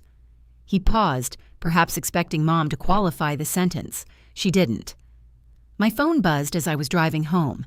Denise had written, "Can we talk somewhere Mom can't hear through a wall?" We met the following evening at a coffee shop near the river. Denise arrived 10 minutes late and bought tea she never touched. She sat across from me, winding the paper string from the tea bag around one finger. "I told Gloria I'm stepping back from the care team," Mom said. "I wasn't asked to." "I know. She said I could stay." "Okay. You don't have to look so neutral. How should I look?" "I don't know. Victorious." "I told you there wasn't a prize." She pushed the tea away. "I couldn't call people and ask them to be honest about what they needed while everybody was whispering about what I did." "Were they whispering?" "No, that was worse. They were being extremely understanding." I almost smiled. Denise noticed. "It was awful." "I believe you. Evelyn told me families say things when they're under stress. She told me parents are inconvenient only once. That doesn't even mean anything. I know." For a moment, we were sisters again, united by Evelyn's inability to assemble wisdom. Then Denise looked down at the tea. "If I correct it, it doesn't erase anything." "No, it won't make Dad unsay what he said." "No, and you won't trust me immediately." "No." She lifted her eyes. "Then what do I get?" "The ability to stop defending something you know was wrong. That's not much of a sales pitch." "It isn't a sale." She leaned back. "You really have changed. I'm trying. You used to make everything easy for everyone. I made it look easy." "That's not the same?" "No." The espresso machine screamed behind the counter. Denise waited for it to stop. "I kept thinking if I corrected it, everybody would decide I was exactly what they already thought," she said. "What did they think? That I was the unreliable one, the dramatic one, the daughter Mom had to make excuses for. She did make excuses for you, I know." Denise's voice tightened. "That doesn't mean I didn't hear them." I wrapped both hands around my coffee. "She excused you and used me." Neither one was respect. Denise looked at me for a long time. That sounded rehearsed. I had a long drive. Her mouth almost smiled. Then she said, "The prayer circle meets at 8:45 Sunday." I waited. "I'm going to tell them." "Okay, don't come." "Okay, no, come." "Denise, I'll feel like you sent someone to report back if you don't. I wasn't planning to send anybody." "I know. That was unfair." The speed of the correction startled me. She wound the tea string tighter around her finger, then unwound it. "I want you to hear the exact words," she said. "I'll come. If I do this, are we okay? We can start finding out." She looked disappointed. "That's all? That's honest?" She nodded once. "Fine." We sat in silence until her tea went cold. Sunday morning, the prayer room smelled the same. Old coffee, lemon oil, no artificial ivy. Dad stood near the coffee urn again, but this time he was looking directly at us. Mom sat beside Mrs. Wallace with her purse in her lap. Gloria occupied the folding chair on her other side. Denise had asked them both to be there. There were 9 people in the room. Denise stood near the table holding nothing. No notes, no name tag. Her hands trembled. Mrs. Wallace said, "You wanted to share something?" Denise swallowed. Yes. She looked at me, then at Mom. "A few months ago, in this room, I said Mara had abandoned our mother. Nobody moved." Denise continued. "That wasn't true. Mara had been driving Mom to church every Sunday for a year and a half. She asked me to cover one Sunday while she was out of town. I agreed, slept through it, and didn't call." Her voice cracked on the last word. Gloria looked down. "I was ashamed," Denise said. "Instead of admitting I failed, I made it sound like Mara had left me carrying everything. She hadn't. I lied. Evelyn was not there. But a woman named Susan murmured, 'You were under stress.'" Denise shook her head. "I was. I still lied." The distinction settled over the room. She turned fully toward me. "I'm sorry I used your name to protect mine. It was better than any apology I had imagined, because I had not imagined that sentence." My throat tightened. "Thank you," I said. Denise looked at Mom. Carol pressed her lips together. Then she said, "Mara did not abandon me." I knew that, and I should have said it the first time. Dad lowered his head, not to hide, to breathe. Mrs. Wallace reached across the circle and took Denise's hand. That took courage. Denise pulled a face through her tears. "Please don't turn this into something admirable." Mrs. Wallace squeezed harder. Too late. A few people laughed softly. Nobody applauded. Nobody offered Denise instant absolution or asked me to perform forgiveness. The coffee urn clicked off. Someone in the sanctuary began testing a microphone. The correction took less than 3 minutes. The lie had occupied months. In the hallway, Mom touched Denise's arm. "I'm proud of you." Denise wiped beneath her eyes. "Don't." "What? Don't make telling the truth my special achievement?" Mom looked wounded. Denise softened. "Just expect it next time." Mom's expression shifted. For 1 second, I thought she might argue. Instead, she nodded. "All right." Dad emerged from the prayer room carrying 3 styrofoam cups. "Coffee," he said. "I don't want coffee," Mom replied. He handed her one anyway. "You will." She took it. Denise looked at me. "Do we hug?" "Not if you ask like that." "Good." We hugged. It was awkward because she still held her purse between us. Her cheek was cold. She squeezed once, then stepped back quickly. "This doesn't mean you can analyze me whenever you want," she said. "I would never. You're doing it right now. A little." During the service, Mom sat between Dad and Denise. I sat on Dad's other side. At the opening hymn, she passed peppermints down the row. Dad took one. I took one. Denise took 2. Mom noticed, "You always do that. I'm emotionally hungry." I laughed loudly enough to earn a look from the pew ahead of us. After church, Dad suggested bells. Mom looked at me automatically, then stopped. "Denise drove us," she said. "I know." Denise adjusted the strap of her purse. "I can do lunch, but I'm not going to the grocery store after." Mom blinked. "We need milk. You can order it. There's a fee. It's $4. Dad and I looked at each other. Denise caught it. "What?" "Nothing," I said. "You're both smiling." Dad said, "We've had this conversation." "When?" "Several times." Denise looked at Mom. "So lunch and straight home." Mom opened her mouth. Then she closed it. "All right." I drove my own car to Bell's. We sat in the same booth we had used for years. Mom ordered grilled chicken and ate half of Dad's fries. Dad complained about the price and left too much money under his plate. Denise looked at the tip. "Is that 30%? "I couldn't read the line," Dad said. "I told you the total. I didn't hear you. You argued with the total. That doesn't mean I heard it." Mom leaned toward me. "This is what I deal with." I remember. There was affection in the sentence. Also, relief that it was no longer my permanent assignment. When the check came, Denise pulled out her calendar. "I can take the first Sunday of each month," she said. Mom frowned. "Only one?" "One that's mine. If I can do extra, I'll offer. Dad nodded. I'll put it on the calendar. Mom looked at me. I lifted both hands. Not my department. Denise smiled. For once, Mom was the only person at the table who didn't. She recovered. The first Sunday will be fine, she said. It wasn't gratitude, it was acceptance, which had taken her longer. That afternoon, Mom called me while I was putting laundry away. You don't need to come over, she said immediately. Good afternoon to you too. I only called because the heron is back. Where? On the fence. That sounds like a different bird. How many herons do you think are in this town? More than one. Dad said something I couldn't hear. Mom answered him. She says there may be several. I sat on the edge of my bed. What does Dad think? He thinks all birds look judgmental. They do. We talked for 12 minutes. She did not ask for anything. The next Thursday, Dad's calendar had Denise's name written on every first Sunday for the next 3 months. Mom had added her own note beside the church anniversary service in December. Her handwriting was smaller than Dad's and much neater. Mara attending. I pointed to it. What's this? Mom looked over from the counter. The anniversary service. The choir is singing the old arrangement you like. I didn't know I liked an old arrangement.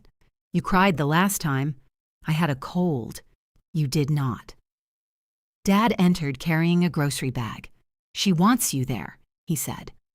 Mom gave him a look. I gathered that. She set my white cup beside the coffee maker. Then she said, Gloria is driving us.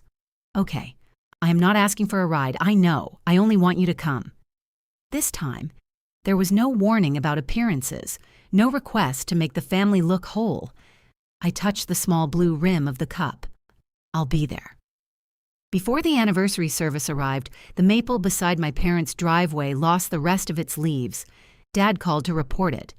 Your mother says the red was better last year. It was exactly the same tree. She thinks the cold came too fast. Does she need me to speak to the weather? He covered the phone and repeated that to her. Mom came on the line. I was making conversation. You were using Dad as a customer service representative. He enjoys the responsibility. Dad said, I don't. Mom ignored him. Are you still coming Thursday?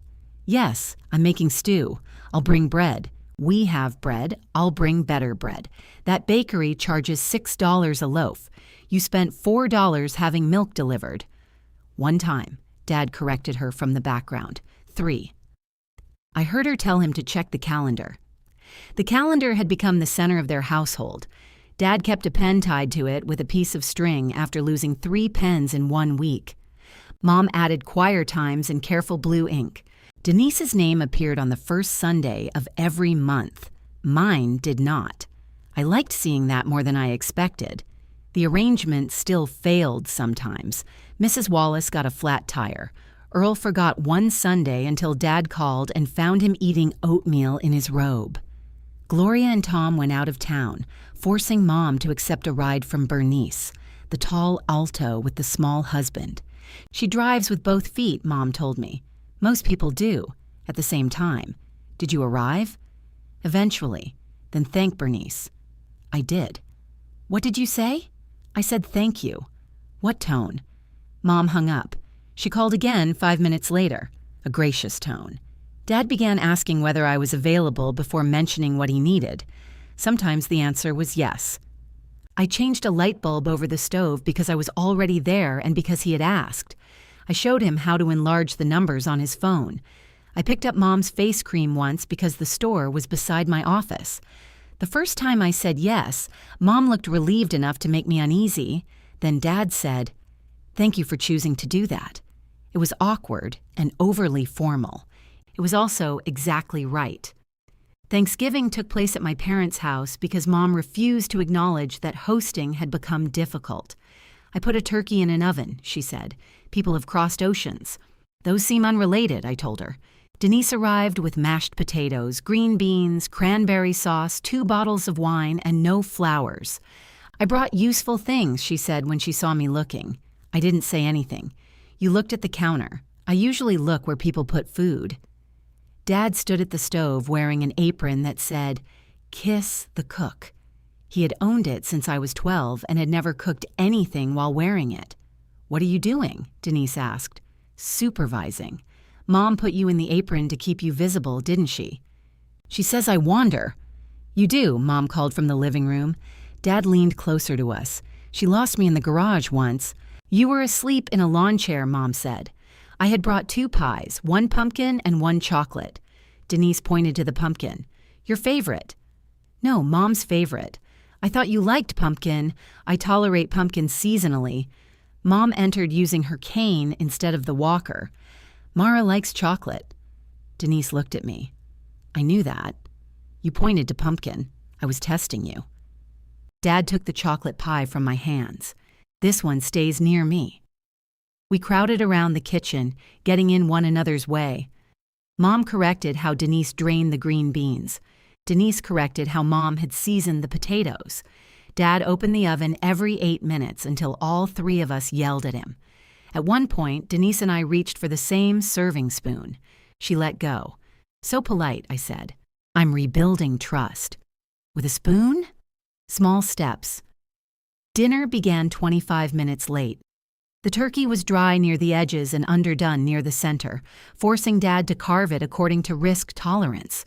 Mom complained that the potatoes had too much garlic while taking a second serving. Mrs. Harmon stopped by with rolls she claimed to have baked. The plastic label was still attached to the bottom of the basket. She stood in the doorway admiring the table. "It's so good seeing both girls here helping." Mom inhaled. I braced myself. Then she said, "Denise brought the vegetables and potatoes.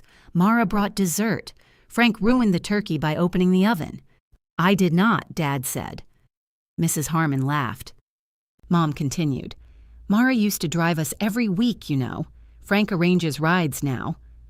Mrs. Harmon looked at me. "I'm glad you all worked things out."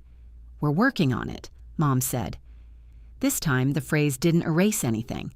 After Mrs. Harmon left, Denise said, "That was subtle." "I'm practicing," Mom replied. "You don't have to tell every person who approaches the house. You told half the church. Fair." Dad raised his wine glass. "To fair." Nobody knew exactly what he meant, but we drank. After dinner, Mom and Denise washed dishes while Dad fell asleep in his chair. I dried. Denise handed me a plate. "Do you still think I'm going to disappear?" The question was aimed at Mom. She kept her hands in the soapy water. "Sometimes." "What would make you stop?" "I don't know. That's not very helpful. I'm trying not to make my fears your instructions." Denise set another plate in the rack. That sounded rehearsed. I had a long marriage. Dad opened one eye from the living room. I heard that. Mom smiled down at the dishwater. Then she said, "You may leave when I say something you don't like. I will survive it." Denise dried her hands. "I might, I know, but I might come back." Mom looked at her. "I'd like that," she said. Denise bent to inspect a spot on the counter that did not need inspection. I dried the plate until it squeaked. On the Sunday before the anniversary service, Earl woke with a fever. Dad posted a message in the family group at 7 in the morning. "Earl sick. Gloria away. We are staying home. Your mother is behaving graciously." Mom replied, "Your father is a liar." I was already awake, lacing the gray hiking boots. Rebecca and I planned to walk the river trail and eat breakfast afterward. My fingers stopped on the knot. A familiar calculation began in my head. Shower, drive, walker, church, lunch. The old route returned whole, waiting for me to step inside it. I could take them.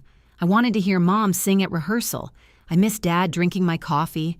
I also wanted the trail, breakfast, and a morning that had not been assigned to me. Before I decided, Denise replied, "I can do it. Be there at 8:15. Straight home after." Mom sent a red heart, then another message. "Thank you. Straight home is fine."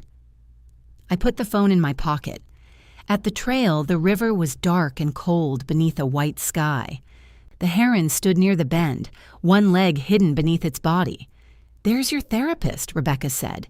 "He has excellent boundaries. He lives in a swamp, affordable housing." We walked 4 miles. My boots stayed dry.